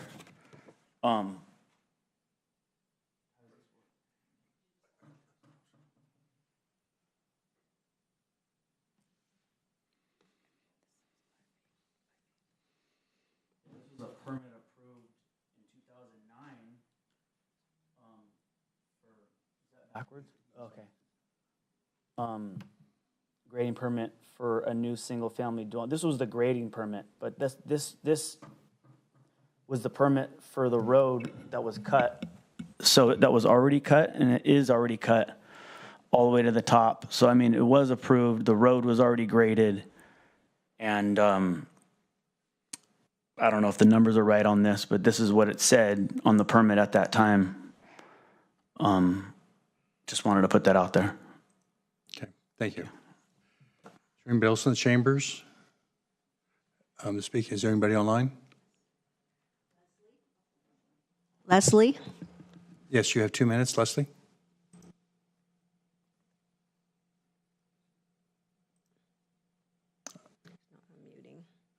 Leslie, you have 2 minutes if you'd like to speak on this matter. Okay, I'm sorry. I was just saying that we live in lot 19, which is directly below this proposed project. We've owned and invested in our home and neighborhood for over 30 years, raised our children, and this is our forever home. Bay Ridge is a very small community, and it requires a lot of cooperation in order for it to work as well as it does. And so far, we've seen a lot of uncooperation in terms of removing a live tree, which there's footage of, and a concern that things will not be done in accordance with, in the spirit of cooperation. I understand anyone can and should be able to build, but nobody is above the law. And as such, they should be interested in the best possible outcome, not just for ourselves, but for the Bay Ridge community.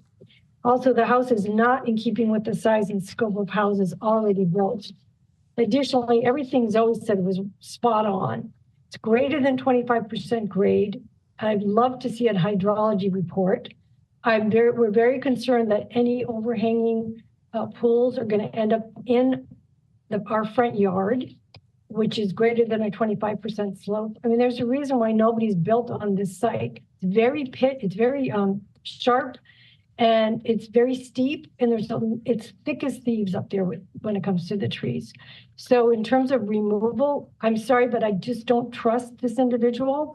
I've seen another project that he's working on, and I see no trees there at all. I don't want it to be a situation, I know this is not in my control, but where the trees are removed and then the person is just simply fined. So I'm very concerned about the retaining wall that's going to happen on the backside of the house. Nobody's talking about that.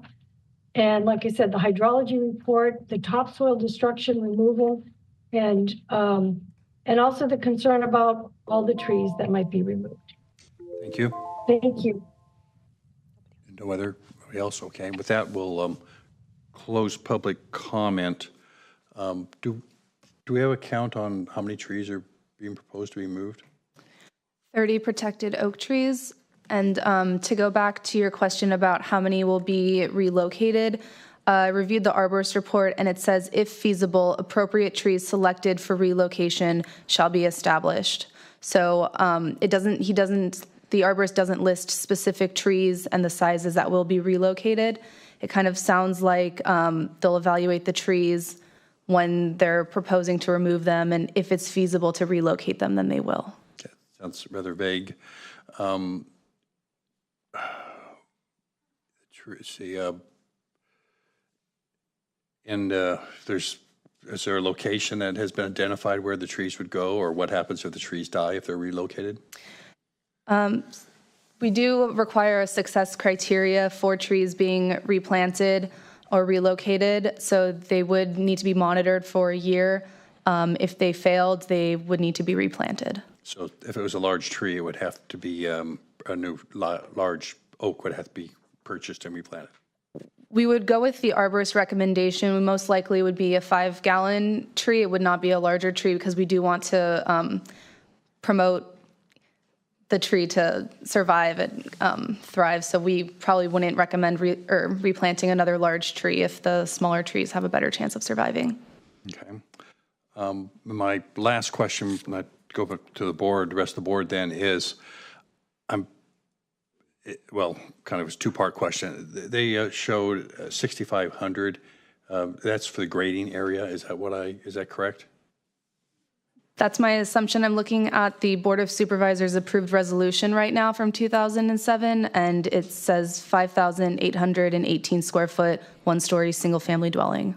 And I'm trying to see what, just to get a better idea here. This house is 200 square feet more, and then there's 1,000, but the 1,000 looks like it's kind of down. Why are so many more trees being threatened at this point for removal? Is it because the location has changed rather dramatically, where the building would go from previously? It appears that the location has changed slightly. It could also be trees growing, but I don't anticipate that many trees. Probably not that, but okay. Yeah. Thank you. Go to the rest, turn to the board. Anybody in particular want to respond on this? Talk. Yeah, I know, looking at Mary. Or anybody else?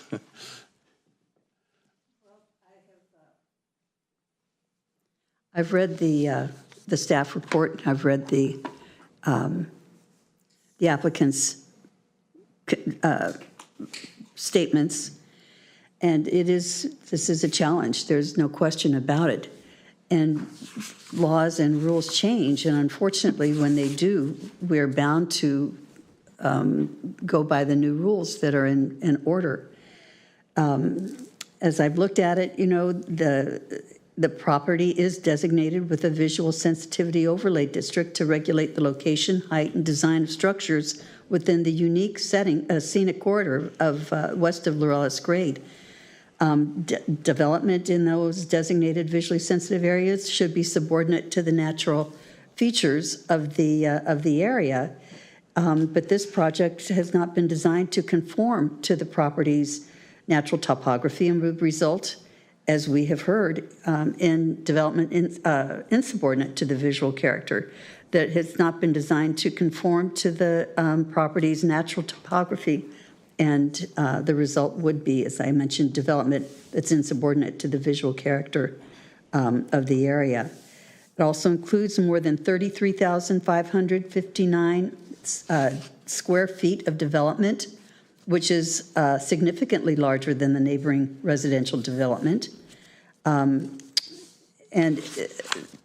placement would require the installation of 2,200 cubic yards of fill and over half an acre of paving.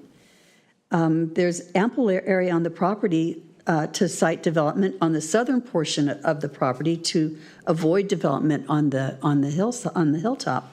And reciting the development would also reduce development on slopes that are in excess, at this point, they're excess of 25%, as well as reduce the amount of tree removal proposed. So based on what I've read in the staff report and the facts that we have before us, it just seems that I don't see that there is any feasible for us to approve the development. I think we would have to find that there is no feasible alternative which would allow development to occur on slopes less than 25%. And it seems like there are areas where we could achieve the goals and the policies and the objectives of the Monterey County's general plan that would offer different kinds of alternatives. But as I mentioned, there's ample room on the property to be on the southern portion of the property, and I think that those are some of the reasons why I feel like I'm going to have to deny the appeal and move to support the staff's recommendations on this. I'd be interested to hear what my colleagues have to say. Well, maybe we can go through comments first. Okay, she did make a motion? Yeah. All right. Then there is a motion. Yeah. Supervisor Alejo? I agree with the comments that were made, but when these items come to us for consideration in these quasi-judicial hearings, I always want to give everybody a fair shake, right? This was an investment made by this family trying to build their American dream.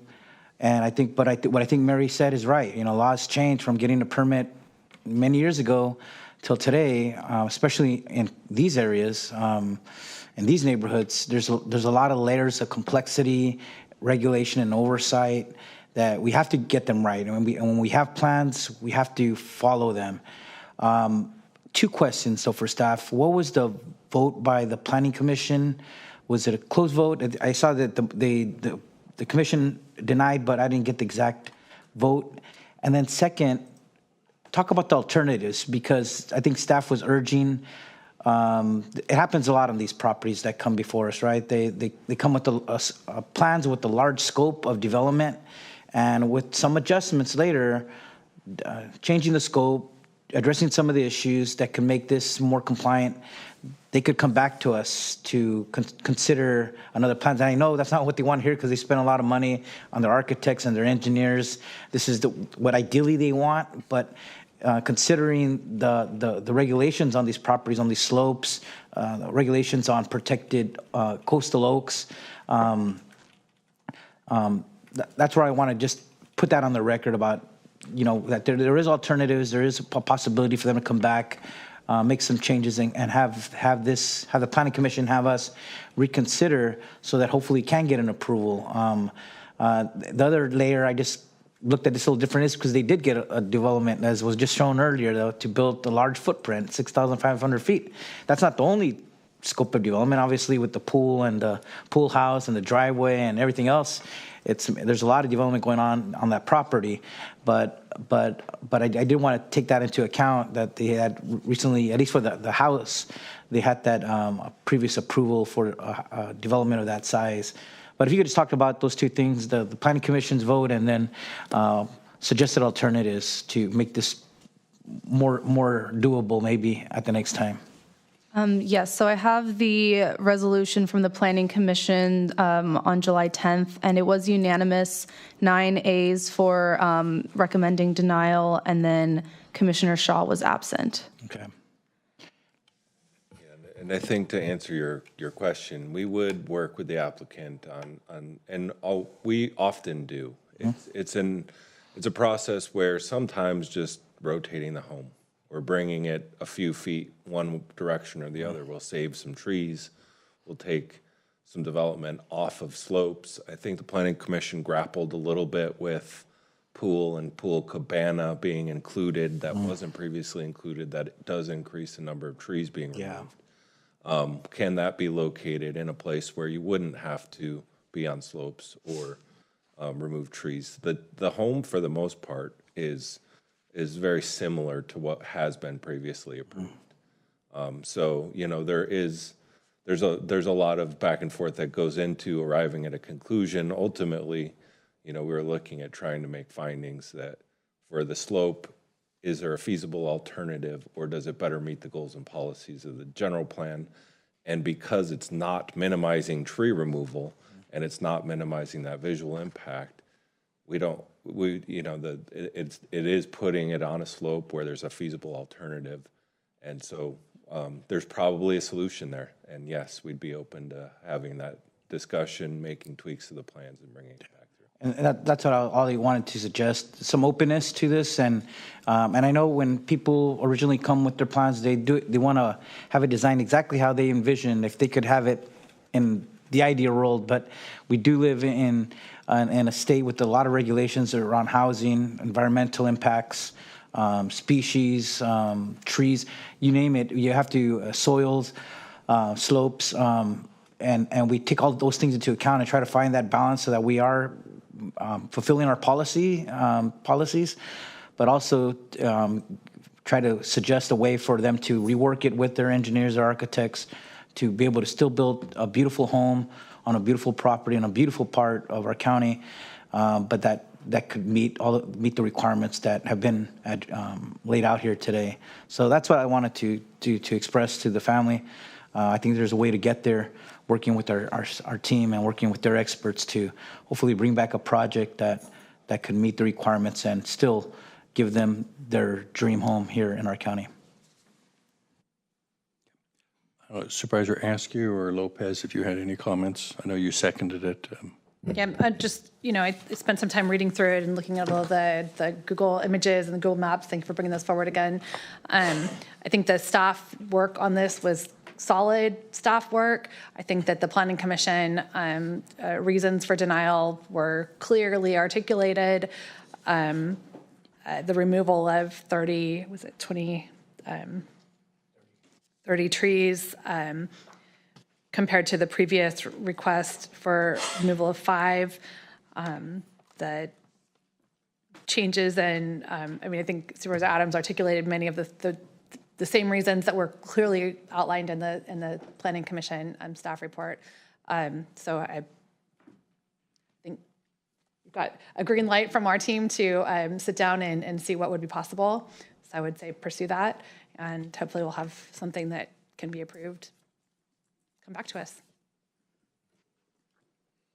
Yeah, I think we're all kind of headed in the same direction. I think the key concern for me is just in terms of the appeal, I didn't see anything being appealed from what the Planning Commission put forward that had me moved in terms of the arguments. Saying that things previously were permitted, so they should be.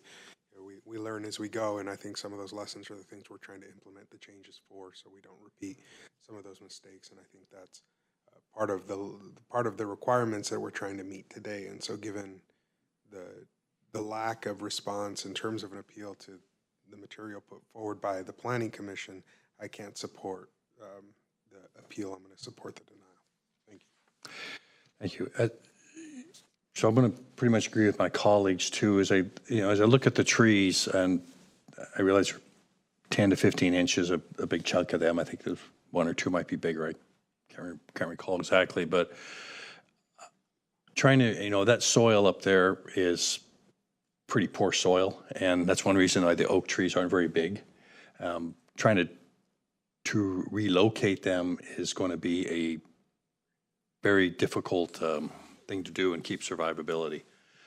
So I, would very much agree with, has been suggested, to work with staff on this. And I think the plans are here can be for this house and this cabana can be utilized in some way so it can all still exist here without cutting into the trees quite so much. And I think that's probably the best solution to go. It may take away some views, but you still get the house. Hopefully that'll work out. So, call for the question. Yep. All those in favor of the motion then? Aye. Opposed? The motion carries 5-0. And with that, we'll recess the Board of Supervisors and call to order the Board of Supervisors of the Monterey County Water Resources Agency. May we have the roll call, please? Yes, let the record reflect all supervisors are present. And additions or corrections? There are none. Okay, we have one scheduled matter, which is introduce, waive reading, and setting October 1st as a date to consider adoption of ordinance to repeal ordinances 3660, 3717, and 3718, and adopt well registration groundwater reporting requirements. Is Amy online? Is she doing this? Or you're doing it? All right, Ara's doing it. But I hope Amy's online. Yeah, good afternoon, supervisors, Chair Church. R.A. Darian, General Manager, Groundwater, Monterey County Water Resources Agency. I'm so excited to be here today. We've got a great story to tell about a process that began, well over a year ago. Joining me today, Kelly Donlin, Deputy Counsel, hopefully in the Zoomosphere. We have our senior hydrologist, Emmy Woodrow, and I believe also joining me is our co-collaborator, Brett Harmon, who's the general manager of the Salinas Valley Basin GSA. As I mentioned, the document that we're hearing today for the first reading is the culmination of over a year's worth of work. When I first arrived in 2024 and began, meeting other folks involved in aspects of water resource management in Salinas Valley, one of the first people I met was Brett. She hadn't been here much longer and started explaining to me, that we're going to be doing this GEMS expansion. And I thought, how exciting. We're going to make more GEMS. How do we do that? And so quickly learned that groundwater extraction and monitoring system are not shiny jewels, but in a way they really have translated into that with the data that's given us in the foothold. And so that began the conversation between the two agencies about how to move forward, and in recognizing that we have an opportunity here with the approval of the groundwater sustainability plans to begin to think through and define the roles and responsibilities of our respective agencies moving forward. Years ago when SGMA was passed, the Sustainable Groundwater Management Act was passed, the Salinas Valley Basin GSA was assigned the role of governance and planning. They've coordinated with us closely on the planning. But as plans were approved, the question really began to revolve around, okay, and then who's going to be the doers? And so while we had ideas about that, we thought it was important to slow down a little bit, take time, and meet with various stakeholders up and down the valley, everything from the larger organized groups to individuals, and hear from them, what their vision of the future was and how the two agencies should work together. Clearly, and a very natural question out of the gate was why now? And so explaining how the passage of the Sustainable Groundwater Management Act and the mandates have come with it really have changed the universe for all of us in the state of California. And with the approval of the 6 GSPs by DWR also came terms and conditions, if you will. And so as examples, DWR, when it drew the groundwater basins in the Salinas Valley, it didn't consult with the Water Resources Agency about why we drew the boundaries we drew in 1993 when we first established a GEMS program. They had their own logic to it. And so it was clear that we had data gaps, missing information. There were other reasons for this close collaboration, including guidance from DWR, and they used that in the nicest way, to the SVB in terms of other things that they needed to do. And so the conversation quickly pivoted from the why to the who and the how. Should the SVB gear up and begin operating in the spaces that we weren't? Should, what does that mean for the work that we were doing and the differences that would exist between the two organizations? Should the SVB, which is a lean, mean planning machine, really bulk up and take over the whole program? And ultimately, the majority opinion was that rather than doing something new, let's leverage the 75 years of experience and expertise that the agency has in this and allow it to grow into this new space in service of the SVB. And so that was really the course we got set on in the early part of this year. And we went to work on redrafting the ordinance shortly after. I do like to just take that moment and, step back a little bit and think about, why does it matter, right? The Salinas groundwater basin is, it's more than 500,000 acres. And in that space exists more than 250,000 people. And most of those folks, myself included, are engaged in endeavors that support a $4+ billion farm gate ag economy, and significantly greater by the time you add in economic multiplying effects. And so at the end of the day, the sustainability of our groundwater basin is also the sustainability of the social, economic, and cultural characteristics we value. And so it matters a lot. I think another reason it matters is the Sigma gave us basically two roads. One was get together and develop regional solutions, work with your neighbors, or don't, and the state would be happy to come in and take over for you. And we're seeing the consequences of that in the Tulare Basin in southeastern San Joaquin Valley, where, you know, the litigation is really beginning to spin up, and that will be a decades-long effort, I'm certain. So moving forward in the spirit of collaboration and in the hopes of avoiding all of that and coming to, you know, solid local solutions, in May, we released the initial draft of the ordinance, and so the draft you see before you today has been evolving over the last 5 months. And if I distill it down to really three simple, aspects, it aims to define the agency's roles and responsibilities going forward with respect to groundwater monitoring in the Salinas Valley Basin. It establishes a regulatory fee to support the work that must go on in order to satisfy the requirement to demonstrate sustainability to the Department of Water Resources. And I think importantly, it provides opportunities to others involved in groundwater management to approach the agency and request service as well. One of the things that we were very keen on moving forward is there are a lot of entities involved in groundwater management. Some of us will touch the same well more than once. Are there efficiencies that can be developed as we learn more about each other's roles, and are there opportunities to reduce costs for well owners going forward? And so those were, that's kind of the fundamental philosophy that went into the drafting of the ordinance. I would also say, in recognition of the fact that the future of Sigma is uncertain, certainly it will remain with us, but what it looks like going forward will be defined by regional initiatives and action. It will be defined by legislative decisions and appeals, and it will be judicial decisions and appeals. And it'll be defined by legislative responses to all of the above. And so recognizing that a lot of change is probably still in play, we wanted to approach this ordinance with an evergreen sort of philosophy, leave enough flexibility in it for us to be able to adapt over time, which then begged the question for those who saw the initial draft, what are you proposing to do? Because the existing ordinances have a lot of detail in it. And that really spurred us on in terms of developing the groundwater monitoring program manual, which is also a document that is in your packet today.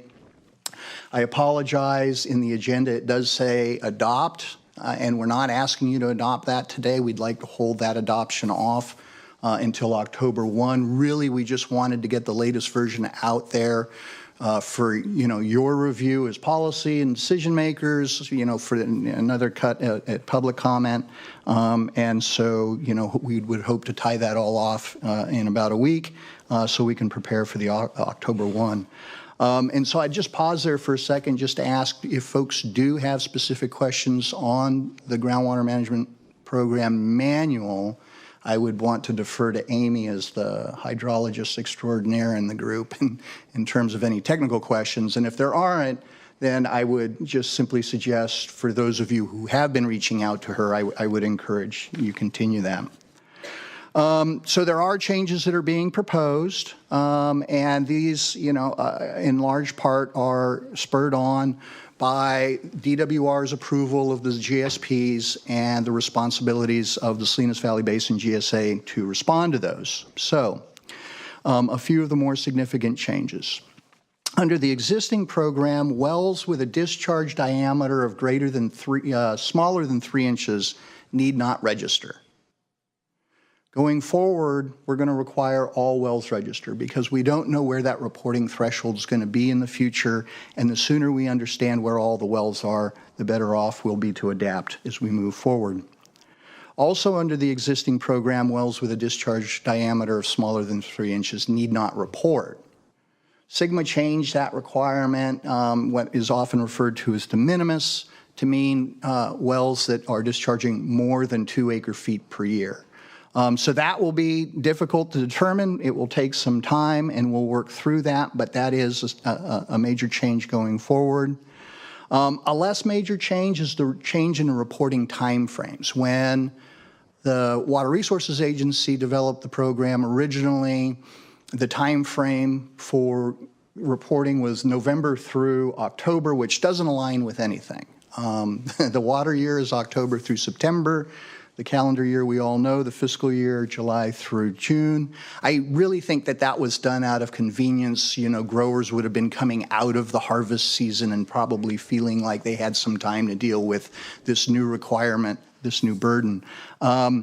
Unfortunately, DWR has ratcheted those reporting deadlines back, and in order to be able to better serve the SVB and their obligations to DWR, we also propose to ratchet back the reporting requirements. It's our expectation that that isn't too substantial a burden, given the fact that most of the folks involved in this program have got, you know, already a couple decades of experience and should have a cadence about it. And so then lastly, and probably the most unusual change that we're proposing is the establishment of this regulatory program fee, and the unusual part being the agency's history in terms of allocating costs has largely relied on distributing them per acre. And what we're proposing to do here is to distribute the regulatory costs per well.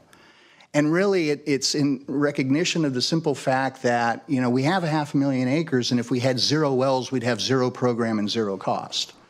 But we have many, many wells, and it's really the number of wells that drive the level of effort and therefore the level of cost, and why we're proposing to do something a little different than folks are used to.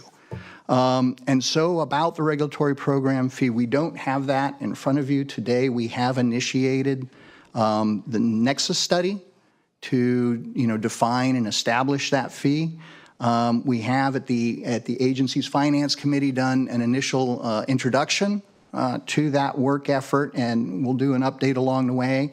Currently expect a public draft available by the end of this calendar year, and beginning to engage with stakeholders early in 2025 in terms of review and comment. All of this will interlace, of course, with the budget development process that, you know, we all go through the spring of next year, with the aim being ultimate approval of the regulatory fee and initiation of it in July of 2025. In the meantime, we're in a very fortunate position in that through the Salinas Valley Basin grant funding, we have support for this change, and that's allowing us to move through this period. Again, initial focus is on the needs of the SVB. That focus could expand into the future. I know, well, I think Perrette may have had a hard stop at 2:30, but she's available and would like to comment on any of that. I'd just like to offer her an opportunity. I'm still here, if I may, Chair and the Board of Supervisors. I am truly excited about this process. Aura has said everything. I have not too much to add, but maybe stress 2 important things. Public agencies are not typically known for collaborating in this fashion that we have been doing. It really doesn't matter. I'm sitting next to Amy. Amy's sitting next to Emily. We have Kelly there, and the main focus is how can we provide better service. So that's another thing that you typically don't hear out of public agencies. How can we be efficient? That's something that belongs in the private sector, but we have really thought outside of the box. We have acted outside of the box. We are bringing to you a proposal, I think, that highlights kind of this is the way of conducting business and providing services in the future. Aura and I, we have often talked about if this approach and the strategy works, it's a playbook for how we can do many things better and improve further in the future. And Sigma is important. Sigma as an act is very important. We need to comply with that. What is more important is the economy of this valley, the well-being of the citizens, residents, business in this valley. So even without Sigma, I think the 2 agencies were committed to working on behalf of everyone who uses groundwater, who uses water in this valley. And we need to be doing it in a way that is going to be sustainable and efficient. And I'm really hopeful that we're setting up some new standards and continue on this path. So I'm not going to go into details, but Water Resources Agency has been an incredible partner, and all of the staff, along with my staff, I'm so grateful to work with them. So thank you. Thank you, Brett. I think I'll just go out to the public first here, if there's anybody that wants to speak on this. If I may, I'm sorry, you Chair. you still have some more to go. Sorry, didn't So- cut you off, Ara. Yeah, and I apologize. Just one other change between what is in your packet and what we want to ask you to approve today.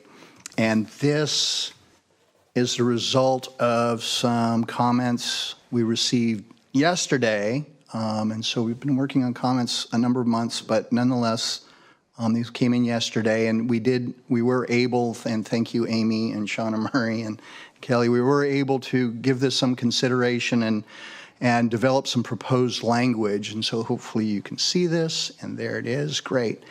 And so the comment came in, and it relates to a program that the State Water Resources Control Board administers as part of their responsibilities to track water rights and water quality in the state. And it's called the Electronic Water Rights Information System, or ERIMS. And as we were having conversations with various stakeholders, this would occasionally come up because some would be required to report to both. And there's an even more unique situation wherein the state allows for what's called an alternative compliance plan approach for measuring methods. And these we would expect to be very unique. If we saw a lot of them, that would be a serious yellow flag for us. But because it is a program administered by a state agency with standards established by a state agency, we wanted to acknowledge it and provide some deference to it. And so there are essentially 4 changes that we're proposing to make. One is simply in the recitals, acknowledging the the existence of the ERIMS program. And as Ara is scrolling down, I just want to make clear for the board and for the public, what is on the screen right now is a red line of the ordinance that was in your packet. So these are the additional changes that we've been working on in the last 24 hours, given public comment on this discrete item. Yeah. And so by adding ERIMS, then we had to add a definition, and then we get to the meat of the matter later in the document. And there's basically 3 proposed additions.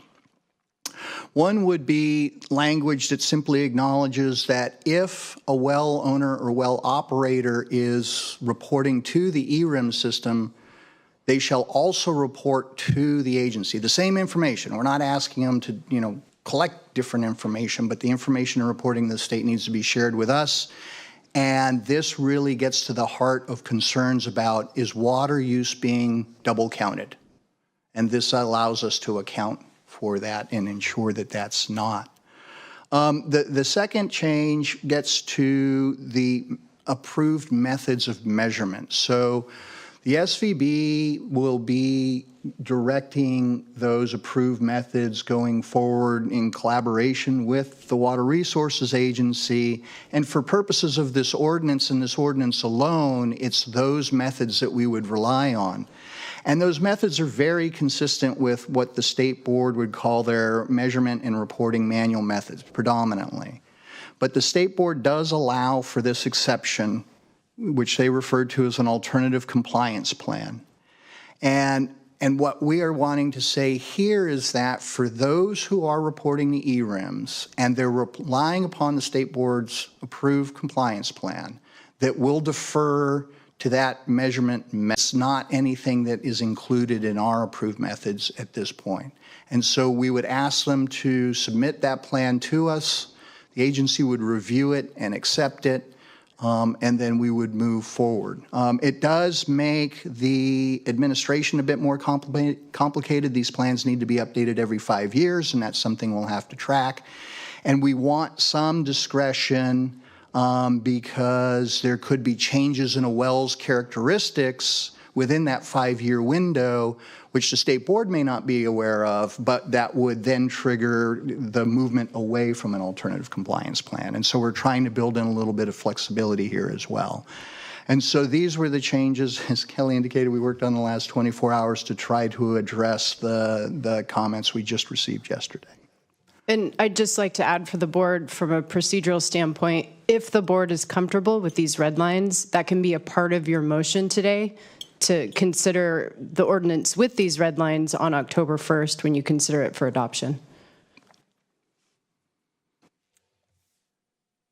And so next steps, ideally, we're bringing this with the proposed changes back for adoption on October 1st.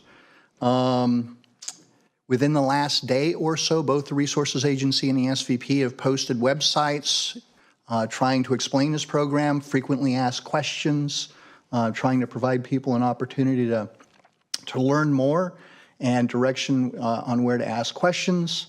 The SVB has been leading efforts to develop a public outreach campaign, for lack of a better term, to begin informing folks of the new standards, especially those folks who are in the areas that have never had to report before. And then at the Water Agency, we're just reviewing our internal procedures, preparing to be robust enough to absorb this. It will take time. It's not going to happen all overnight. Investigating everything from is there software we can get that will help us administer this efficiently to, other ideas. But we're kind of working more in the practicality of the day-to-day administration of the program. And so that concludes my report. Thank you, Chair. Thank you. With that, we'll take it out to the public. I do not see anybody in the chambers. I see nobody online. So, there is one online? Sorry. Thomas Viersick. Yes, Mr. Versick, you have 2 minutes. Yeah, thank you, Chair. Church Tom Versick speaking. And I would just ask that staff look at their sub E, which is on the board, which a moment ago was on Zoom, and just look at the very last clause. There may be a small drafting error. You might have intended it to read, shall not be unreasonably withheld. So if that's the case, you may want to make that change before anything else occurs. That's all. Yep. Christopher Bunn. Go ahead, Mr. Bunn. Thank you. Chris Bunn with the Salinas Basin Water Alliance. Through this entire the Alliance has appreciated seeing the two agencies work together. It's a good model of collaboration, and we hope that collaboration continues and that the water agencies end up working closer and closer together, because obviously there's a great deal of synergy and overlap between what they do. And we also appreciate the opportunity to comment. The process that you conducted was good and open, and we appreciate that very much. And we also really appreciate seeing the fact that you are requiring all wells to register regardless of size. I think that's a really good step in the right direction.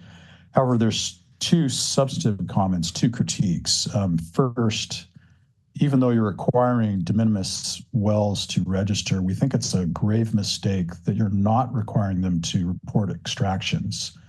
And I think in the Langley and Monterey subbasins, because of the large percentage of de minimis users, the fact that you're not going to be getting that extraction data is going to make it quite difficult to understand what's going on in terms of groundwater and groundwater use in those subbasins, and then also achieve sustainability in those subbasins. And it also speaks to an issue of fairness and equity. The fact that de minimis users are going to get a free ride in those subbasins and in the rest of the valley. We think that really needs to be reconsidered and thought about carefully. And the other clarification is the process of keeping abandoned well. If that could be carefully spelled out, so it's very black and white in terms of what a well owner has to do in order to preserve an abandoned well, because there's sometimes very practical reasons to hold on to what you might think from the outside is an abandoned well, but still has value for the long term. That's it. Thank you very much. Thank you. Eric Robinson. Oh, yes, you have 2 minutes, Eric. Good afternoon, Chair Church and Board. My name is Eric Robinson, and I'm appearing this afternoon on behalf of the Salinas Valley Water Coalition. The coalition really appreciates the stakeholder outreach by agency staff led by ARA to update its groundwater monitoring program. And that outreach has helped us provide input, enabling the agency to avoid conflict between updating this groundwater monitoring program and requirements in the existing county well ordinance, avoiding conflicts with the California Department of Water Resources guidance on well extraction monitoring for the Sustainable Groundwater Management Act, and avoiding conflicts, as we just heard, with State Water Resources Control Board requirements on water use reporting for their purposes. And so we really appreciate that opportunity for stakeholder input and the agency's responsiveness to it.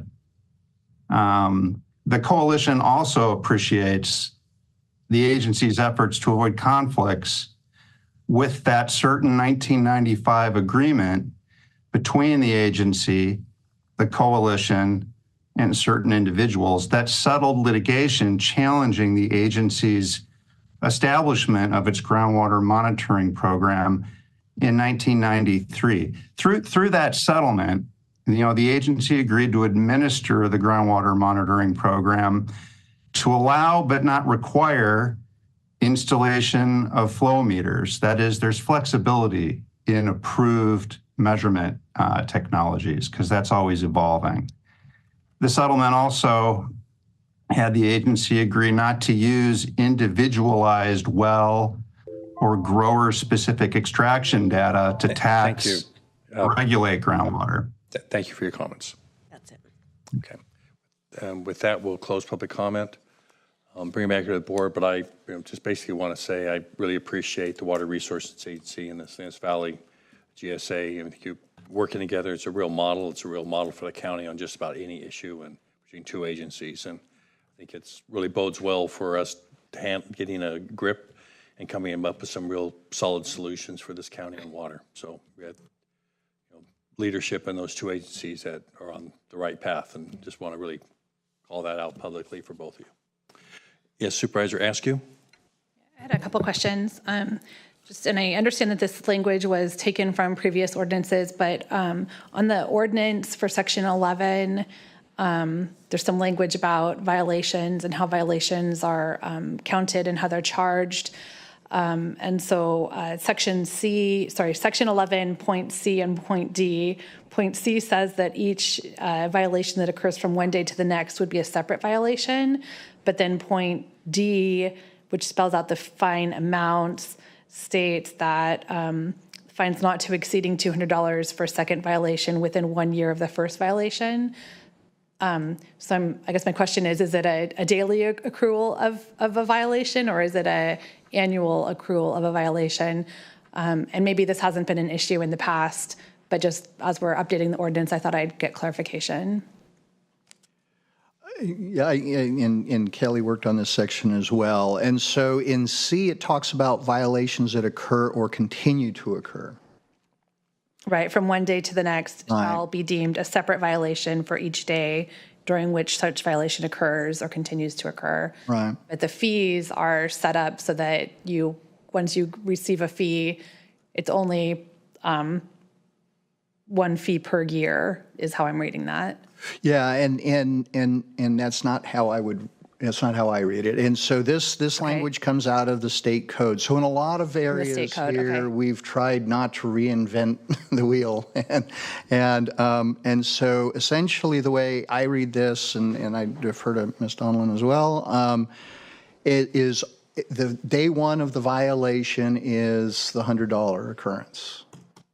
If the violation occurs on day two, then it's the $200, and on day three it'd be the $500. So if you had 3 continuous days, it would be an $800 violation and then $500 a day going on. However, it could also, it also means that if you had a one-day violation and 364 days later had a one-day violation, that would be considered the second.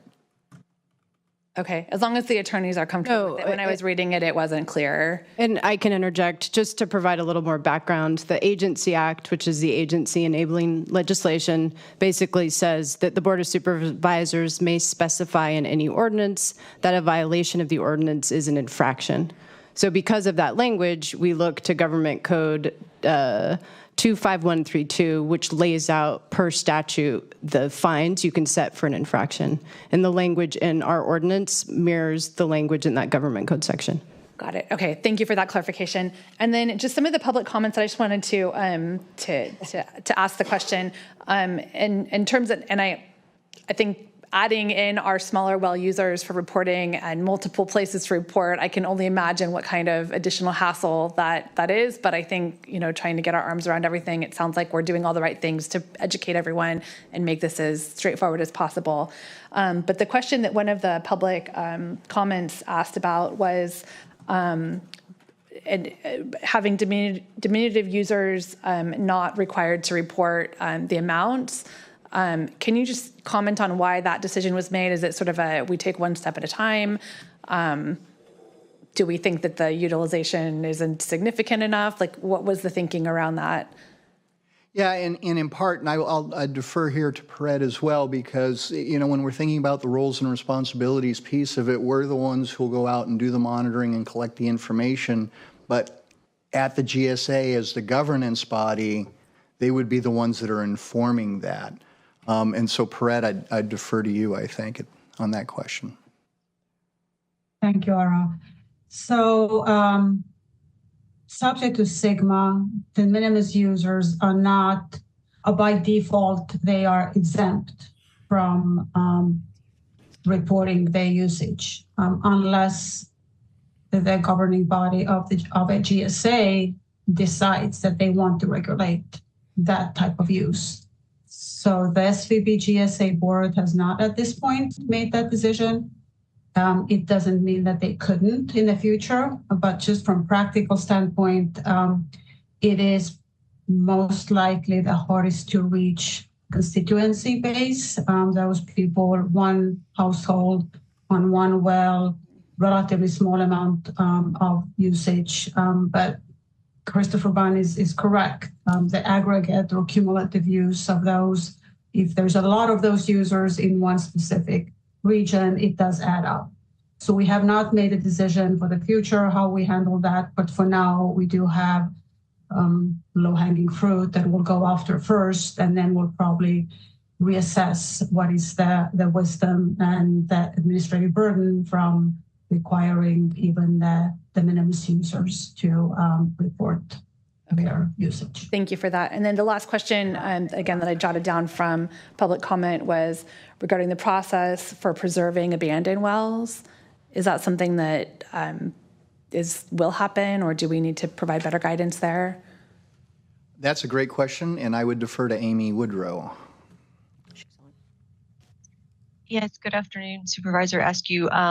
The existing Monterey County Code, the well standards chapter, provides a definition of abandoned well, and it does describe, the steps that need to be met to keep a well and have it considered abandoned as opposed to destroyed, which would be eliminating the structure entirely. So my thought is that we would probably look to the existing county code for how an abandoned well is defined, and perhaps not include that in this ordinance. And I'll add, the chapter she's talking about is Monterey County Code Chapter 1508, and the definition of abandoned wells is within that chapter. And we've also included that same definition in the ordinance before you today, so there's consistency as far as that determination. Okay. And so if someone, so I guess it's maybe not necessarily an abandoned well, but preserving an abandoned well. So in a well that someone didn't want to destroy, but they would so either it's a well that's abandoned and then that takes over, or if it's a well that you want to preserve for future, then it wouldn't technically be considered this abandoned definition, and you would need to continue reporting it according to the new ordinance. Am I understanding that correctly? I'm hearing two different questions. I mean, in terms of the definition of an abandoned well, we're just carrying that forward. In terms of guidance to a well owner. And so would that well owner still need to report according to the new guidelines?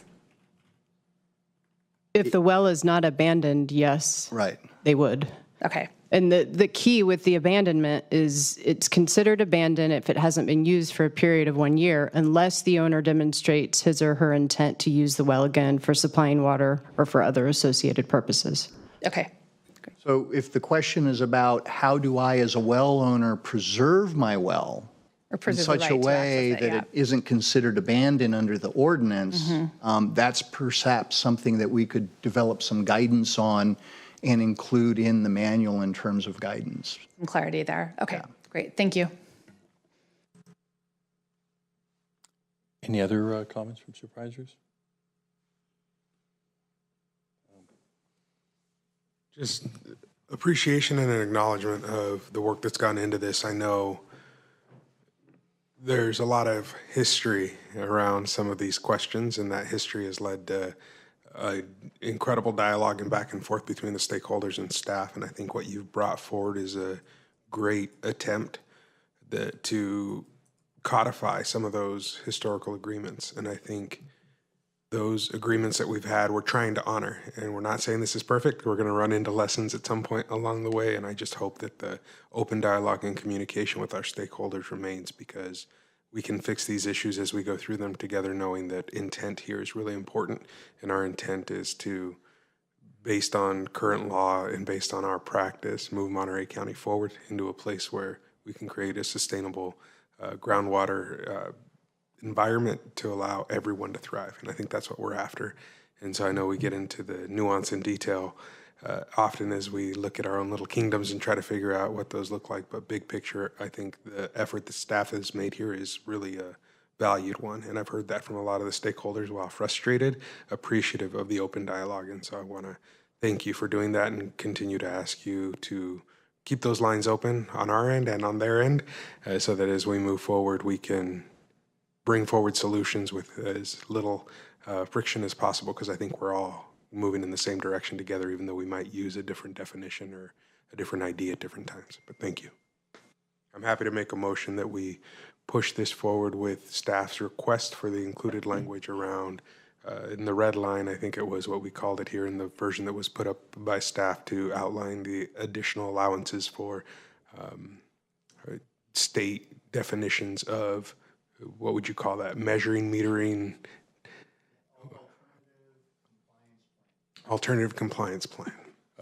Would that include the changes that Mr. Versick suggested? I believe those are the pieces that staff had outlined and included. Yeah. And Supervisor Just a Adams. a quick comment. I'm just so pleased with the work that you've been doing, and with Perrette as well. When the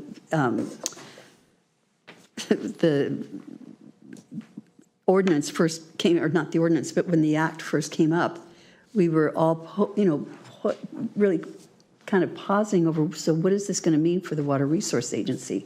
How are these two organizations going to come together? And you've made that happen. I mean, it really has been a wonderful working relationship, and it does not go unnoticed. I think it's really terrific. I think everybody has heard me, with my little banner marching for regional water solutions. And I think this is simply a wonderful additional step toward that, because if we're pulling all in the same direction. And I'm very thankful that you've been leading the charge. So thanks very much, doing a great job. And I know your county council has been very active with you. So thank you both so much. Okay. With that then, no comments. We can put this, I believe, to a vote with a motion. All those in favor? Aye. Opposed? Motion carries 5-0. With that, we'll adjourn the Board of Supervisors of Monterey County Water Resources Agency and reconvene the Monterey County Board of Supervisors. Roll call, please. Yes, let the record reflect all supervisors are present. And we have County Administrative Officer comments. Yes, just a couple comments. A couple highlights. The National Voter Registration Day is today. So just a reminder for the folks to register to vote. And they could do so by going to www.registertovote.ca.gov.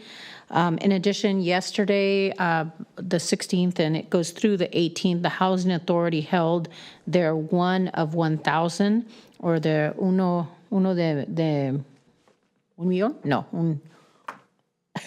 No, sorry about that. Uno de mil. And I had the opportunity to actually volunteer. I didn't realize it was a sweat equity volunteer job until I got there, so I didn't wear the appropriate shoes. So Zulika from the Housing Authority had me handing out some water and giving snacks to folks that were coming in. And there was a huge representation. We had a little bit of rain yesterday morning, but a lot of people turned out, and it was really great to see.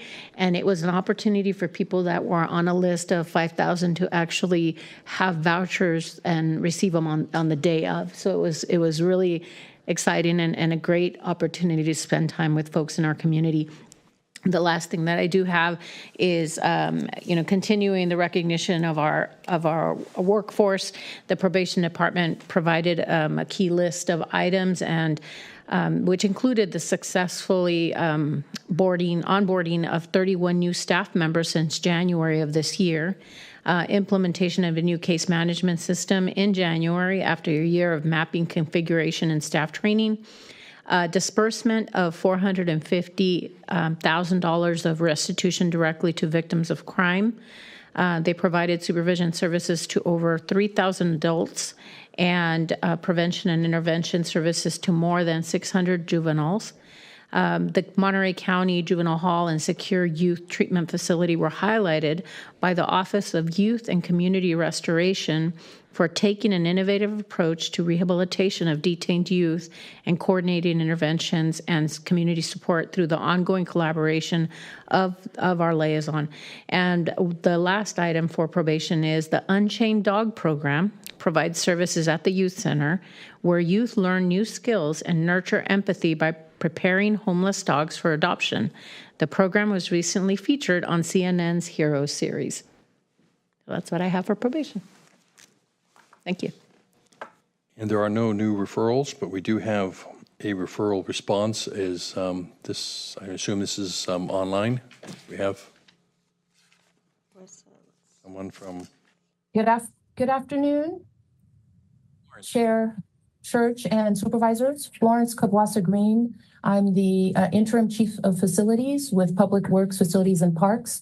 And I'm just going to provide a very brief update on the status of board referral number 2023.13. This was a board referral that was received in received in July of 2023. The Public Works and Facilities was tasked to specifically look at analyzing current and proposed uses of the county-owned properties at and around the Laurel Yard in Salinas. Engage in a focused facility master plan, do a cost analysis of possibly relocating the Laurel Yard operations there, and then determine compatible and competitive development opportunities. And the main update that I wanted to provide, again, briefly, is that this particular referral is going to be addressed as part of the county-wide facility master plan. We received funding through the CIP for the facility master plan, and we are actually in the process of procurement. We've engaged, or we plan to engage, a consultant, actually Gensler. They're a master plan entity that's actually did the county's last master plan in 2001. So we plan to move forward with them. We were able to procure them through an existing cooperative agreement that the county participates in. And just briefly, we intend to proceed starting in October. It should be about an 8-month process. It'll be very comprehensive with kind of a project startup phase, a data collection phase that's going to include employee surveys, leadership interviews, site tours. Gensler will provide analysis and findings, and as well as options development that are going to include exactly what we're looking for in terms of alternatives, cost estimates, and financial analysis. And the Board of Supervisors and key stakeholders are going to be engaged in this process. So just wanted to update you on that, let you know that it is moving forward. We had a little challenge in moving this forward quickly, one due to the flood back in March of 2023, and just the staff resources that had to be allocated to respond to that. And the fact that we didn't have a project in the CIP. So now we have the project in the CIP, it's fully funded, and we're ready to move forward and engage all key stakeholders in that process. With that, I think that concludes my presentation or my update, and I'm open to receive any questions. Florence, you don't need any action from the board, do you, on it's mainly just an update? Yeah, pretty much. The main action actually is that we want to get your support to continue the efforts on the facility master plan. Okay, just general direction then, I assume. Yeah, just general direction. Okay. Yes. Any other comments from the board? Supervisor Askew? I just want to say I think there's a lot of conversations around facilities happening. I'm really glad that we were able to prioritize funding to get our arms around sort of the broad range of projects and land that we own and projects that we need to move forward on and how we're going to fund them all. And I think this is a perfect way to factor this in. And other questions that have come up about facilities. So thank you for the work on the facilities master plan, and look forward to having it help us guide our decisions moving forward in an organized and methodical way. Any other comments on this? Supervisor Alejo? Yeah, I just wanted to thank Florence and all the team, of course, on this referral. If anybody has walked that perimeter, which I did only because we were doing a Earth Day cleanup there a couple years back, it's a big property, and there's a big part of, or a good chunk of the enclosed parcel, the fenced off parcel, is underutilized. There's a lot of old equipment, tractors, and other things that are out there just rusting. So I'm glad that there's some focus on future planning of this property. It's in a key site. We have a large parcel on the other side where we have a referral for senior housing. It recently came up because with the Eden low-income housing project that they're working on, there needs to be some, I guess, potential road access for that other parcel kind of considered. So this is a good time to be really looking at what are the future planning of this property, because it actually opens up other opportunities for the other proposals that we have kind of coming down the road, not too far along. So I just wanted to mention that. Certainly other properties that we have in the vicinity. I just filed that new referral on the corner of East Laurel and Atividad, the old Ag Commissioner's Weights and Measures property.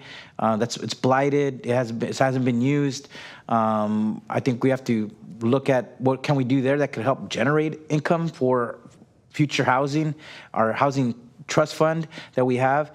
That's what that's about. And I know the juvenile hall, another old building not too far from there on Atividad, is also, I think county's looking at some other plans for that property. So I'm glad that we're actually looking at putting vacant blighted properties back to good use for the community, bringing more services, drawing down more grants, or putting blighted properties back to economic use. So I'm glad some of these things are moving on some properties that had just been sitting there, not having much community benefit for far too long. Thank you.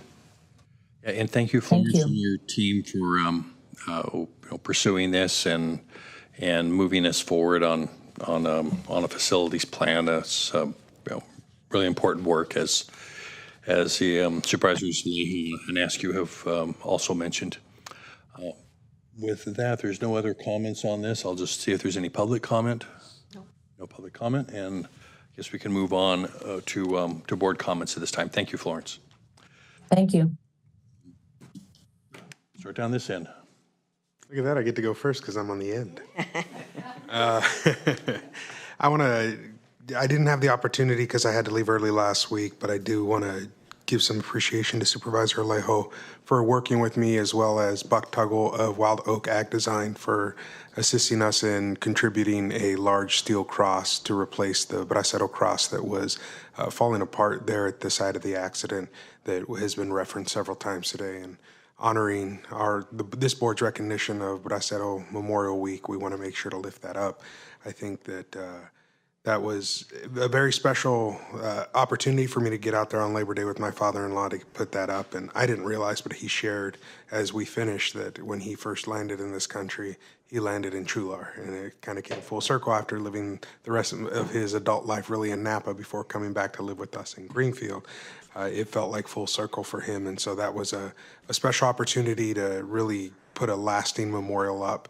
And I heard from folks I did not expect to hear from, and after putting that cross up from across the spectrum, that shared their memories and their joy in having finally a permanent marker put in place. So I want to thank everyone who had a role, especially Juan Martinez, who erected the first cross originally, recognizing his contributions to keeping this important historical event alive so that it's never repeated. With that, I'll also share that last week, the reason I had to leave early, I got to jump on a plane and go back to Washington, D.C. To share several of our concerns as rural Californians with our legislative team, from Jimmy Panetta to Adam Schiff to Congresswoman Zoe Lofgren, Pete Aguilar. We had some really great meetings, including with the Vice President's Chief of Staff at the White House. And I got to raise up the San Lucas issue at each one of those and talk about the fact that 14 years this community's gone without water. And that leads into I'll share that we did get a letter in this week. I want to thank you, Mr. Chair, for signing that letter asking the state to invest in the larger number, the pipeline connecting King City and San Lucas, because the others leave a minimum financial impact of $220 and as high as $360 on the community every single month after capital costs. If they invest in the larger capital costs up front and develop the pipeline, we're looking at $120. And half of that could go away if they become customers of Cal Water and can apply for their assistance program. And so that is by far the best option, but we know it's an uphill climb as they seem to be leaning towards the $6 or $7 million options, which leave the burden of operations and maintenance on the community and the residents of San Lucas. I also have on here this Sunday, I'll be holding a listening session in Arroyo Seco. So I look forward to having everyone out. We're going to have folks from DEM as well as Public Works out with us for that. Then I have two more here. I do want to share, there was a concern raised, and I want the community to know that I'm aware. The brand new road we just finished, connecting Spreckles and Salinas, Harkins Road, unfortunately somebody violated our 5-year moratorium and went out and cut a huge trench across it. And so I'm really upset. I have communicated that with the mayor as well as the city manager. Apparently it was we're getting to the bottom of how it was approved, but it was not run through the county process. And so major violation of the community's trust on that one. So we need to get to the bottom of that as quickly as possible. So I wanted to put that out there. Now, my final two pieces, I'll share that by this weekend as well, I want to thank our Public Works team who is going to erect a memorial, not a memorial, plaque honoring the pioneers of the Mission District. It's important because that plaque was dedicated about 15 years ago. I think it was my second week on the job here that the plaque was dedicated. The large ceremony was held and then the plaque was lost. It was stayed with a community member. It's floated amongst a bunch of different closets. I finally found it about 9 months ago, and I've worked with Public Works to put that up. So I'm excited to finally bring that one to fruition. And lastly, I'll share that right after this, I'm driving up to Sonoma where we'll be holding the RCRC annual conference. Going to be able to, what's that? Poor me. Yeah, it's going to be horrible. But looking forward to connecting again with all the rural colleagues from throughout the state, and we're going to have some great conversations. I look forward to sharing the stage tomorrow morning with James Gore, who will be giving his welcome to Sonoma County. He is the NACO president and a supervisor in Sonoma County. With that long-winded update, thank you, Mr. Chair. Supervisor Adams. Well, I'm envious that you're going to RCRC, although I am going to something equally wonderful, which is the Central Coast Community Energy, or 3CE, annual meeting. So I will be there for the next 2 days.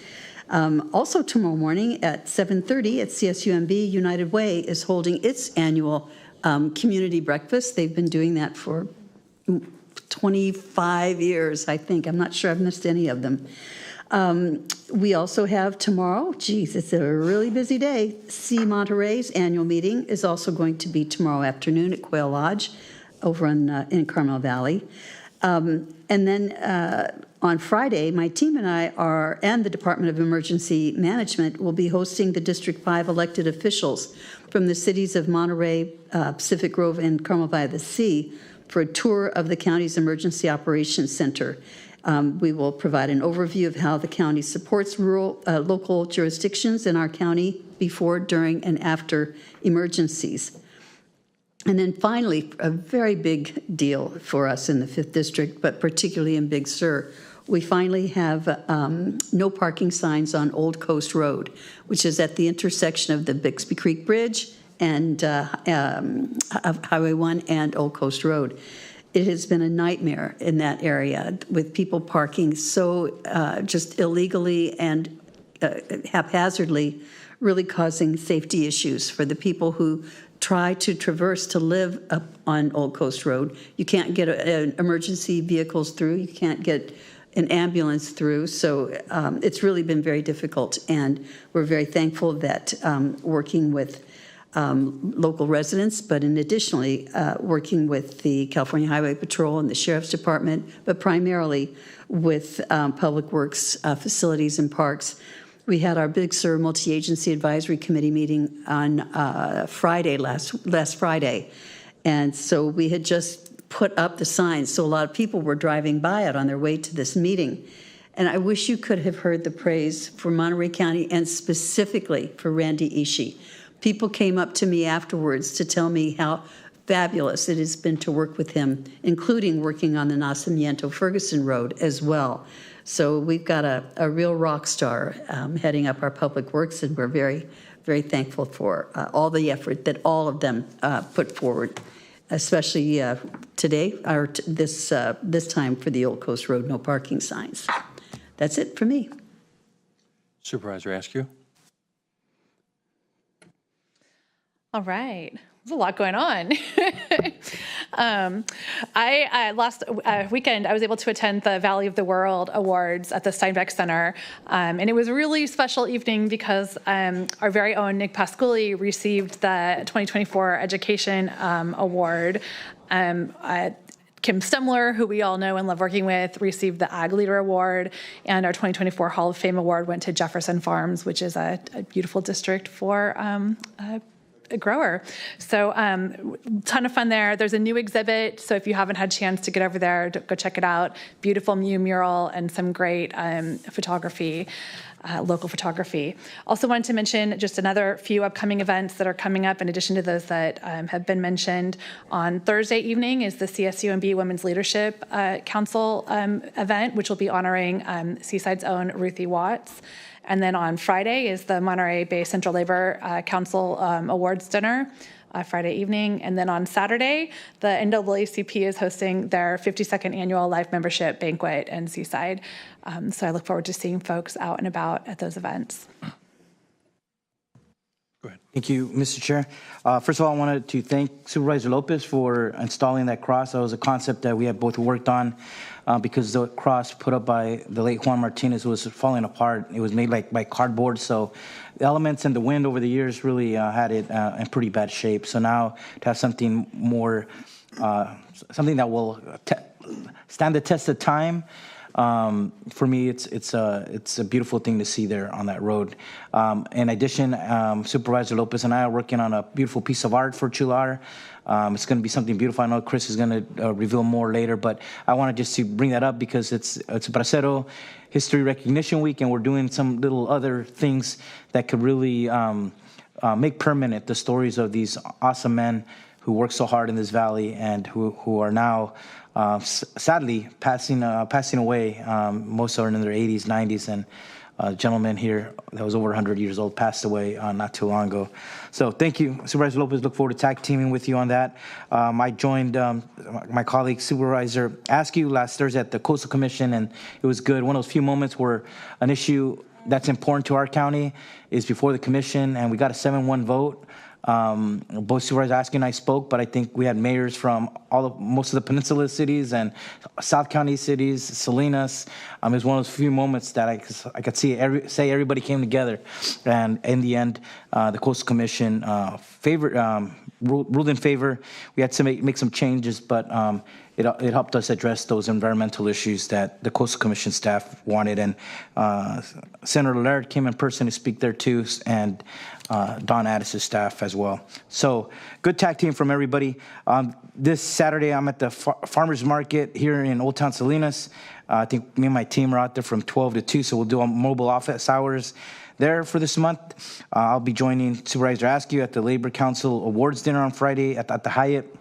I think I've attended every one since 2004 as a young lawyer, and now 20 years later, I'm still attending these every year.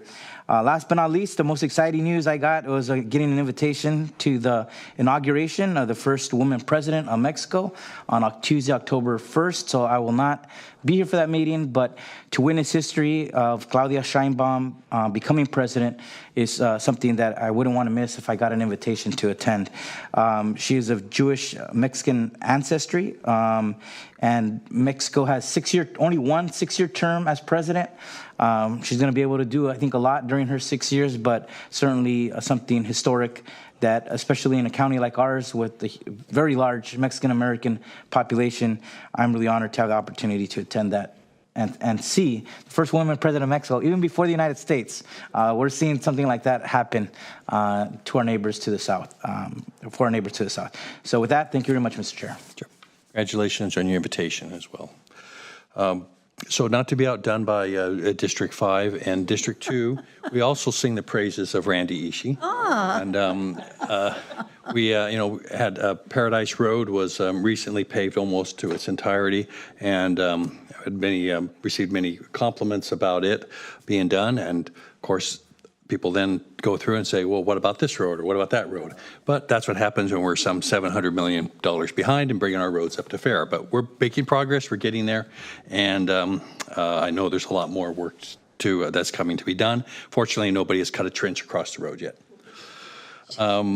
Today, as Sonia De La Rosa announced earlier, is National Voter Registration Day, but it is also Constitution Day, which in 1787, our Constitution was signed, and a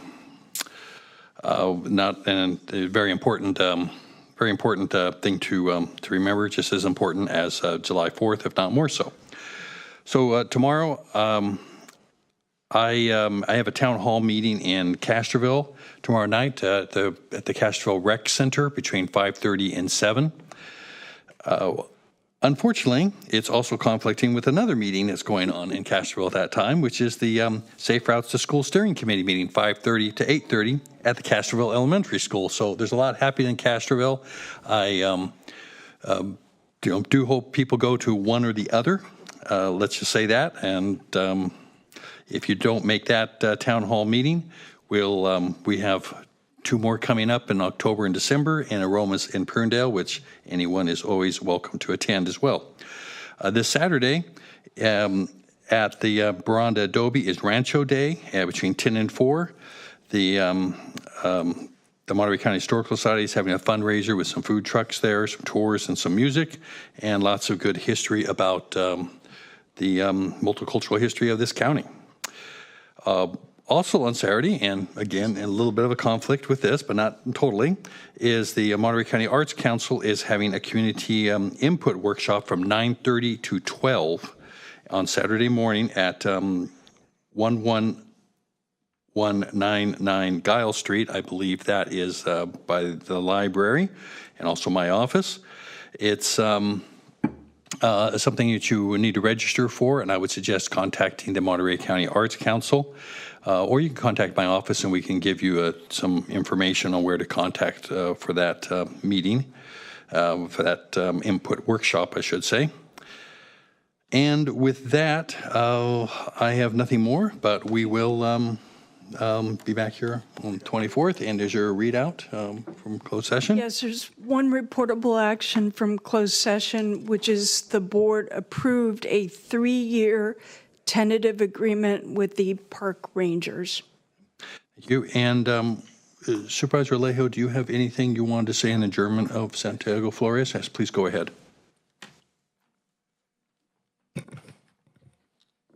Thank you very much. And our clerk is putting up our image that we like to put up so people could see who we are honoring in memory today. Thank you. This is a celebration of life for Mr. Santiago Flores, who's a stepfather of my former planning commissioner, Natalia Carrillo. Today, we express our heartfelt sympathy on the passing of Mr. Santiago Flores. He was born on November 15, 1941, and passed away on August 30th, 2024, at the age of 82 in Monterey, California.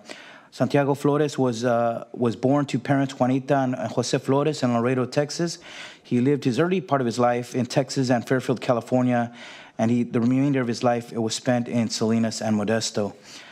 Santiago Flores courageously served our nation as a senior airman for the United States Air Force for 6 years. He continued working as a civil servant at the Travis Air Force Base as a loadmaster for 25 years before he retired. Santiago Flores began his second career as a California State Certified Spanish interpreter for the Superior Courts of Stanislaus County and Monterey County for 20 years. Santiago and his wife, Maria, annually organized and hosted interpreters workshops in Salinas for continuing education requirements for all certified interpreters who must complete that. Mr. Flores was a lifelong musician. In his early years, he played his guitar with his band Los Dots, and he also played Tejano music with his band Los Veteranos Tejanos. He played with other bands over his lifetime. It was a tradition for Santiago to sing Las Mañanitas and other songs at family birthdays and other family celebrations. Santiago and his wife Maria shared a true passion and love for football. Going back to 1965, they were true Oakland Raiders fans and enjoyed spending time together at every Raiders home game over the years. He is survived by his wife Maria, his children, daughter Rachel Flores, and his son Michael Flores, his stepdaughters Alicia Serena, Natalia Carrillo, Adelita Serena, and Anita Serena, and his siblings and many grandchildren and great-grandchildren. So today, the Monterey County Board of Supervisors adjourns our meeting in memory of Mr. Santiago Flores out of respect for his service to the United States Air Force and the many contributions to his loving family and to the people of Monterey County. Santiago Flores will be remembered as a kind and hardworking man, and he will be missed greatly, and his legacy will live on in each of his family members. So may he rest in peace, and we adjourn our meeting today in his memory. Thank you, Mr. Chair. Thank you, and we are adjourned.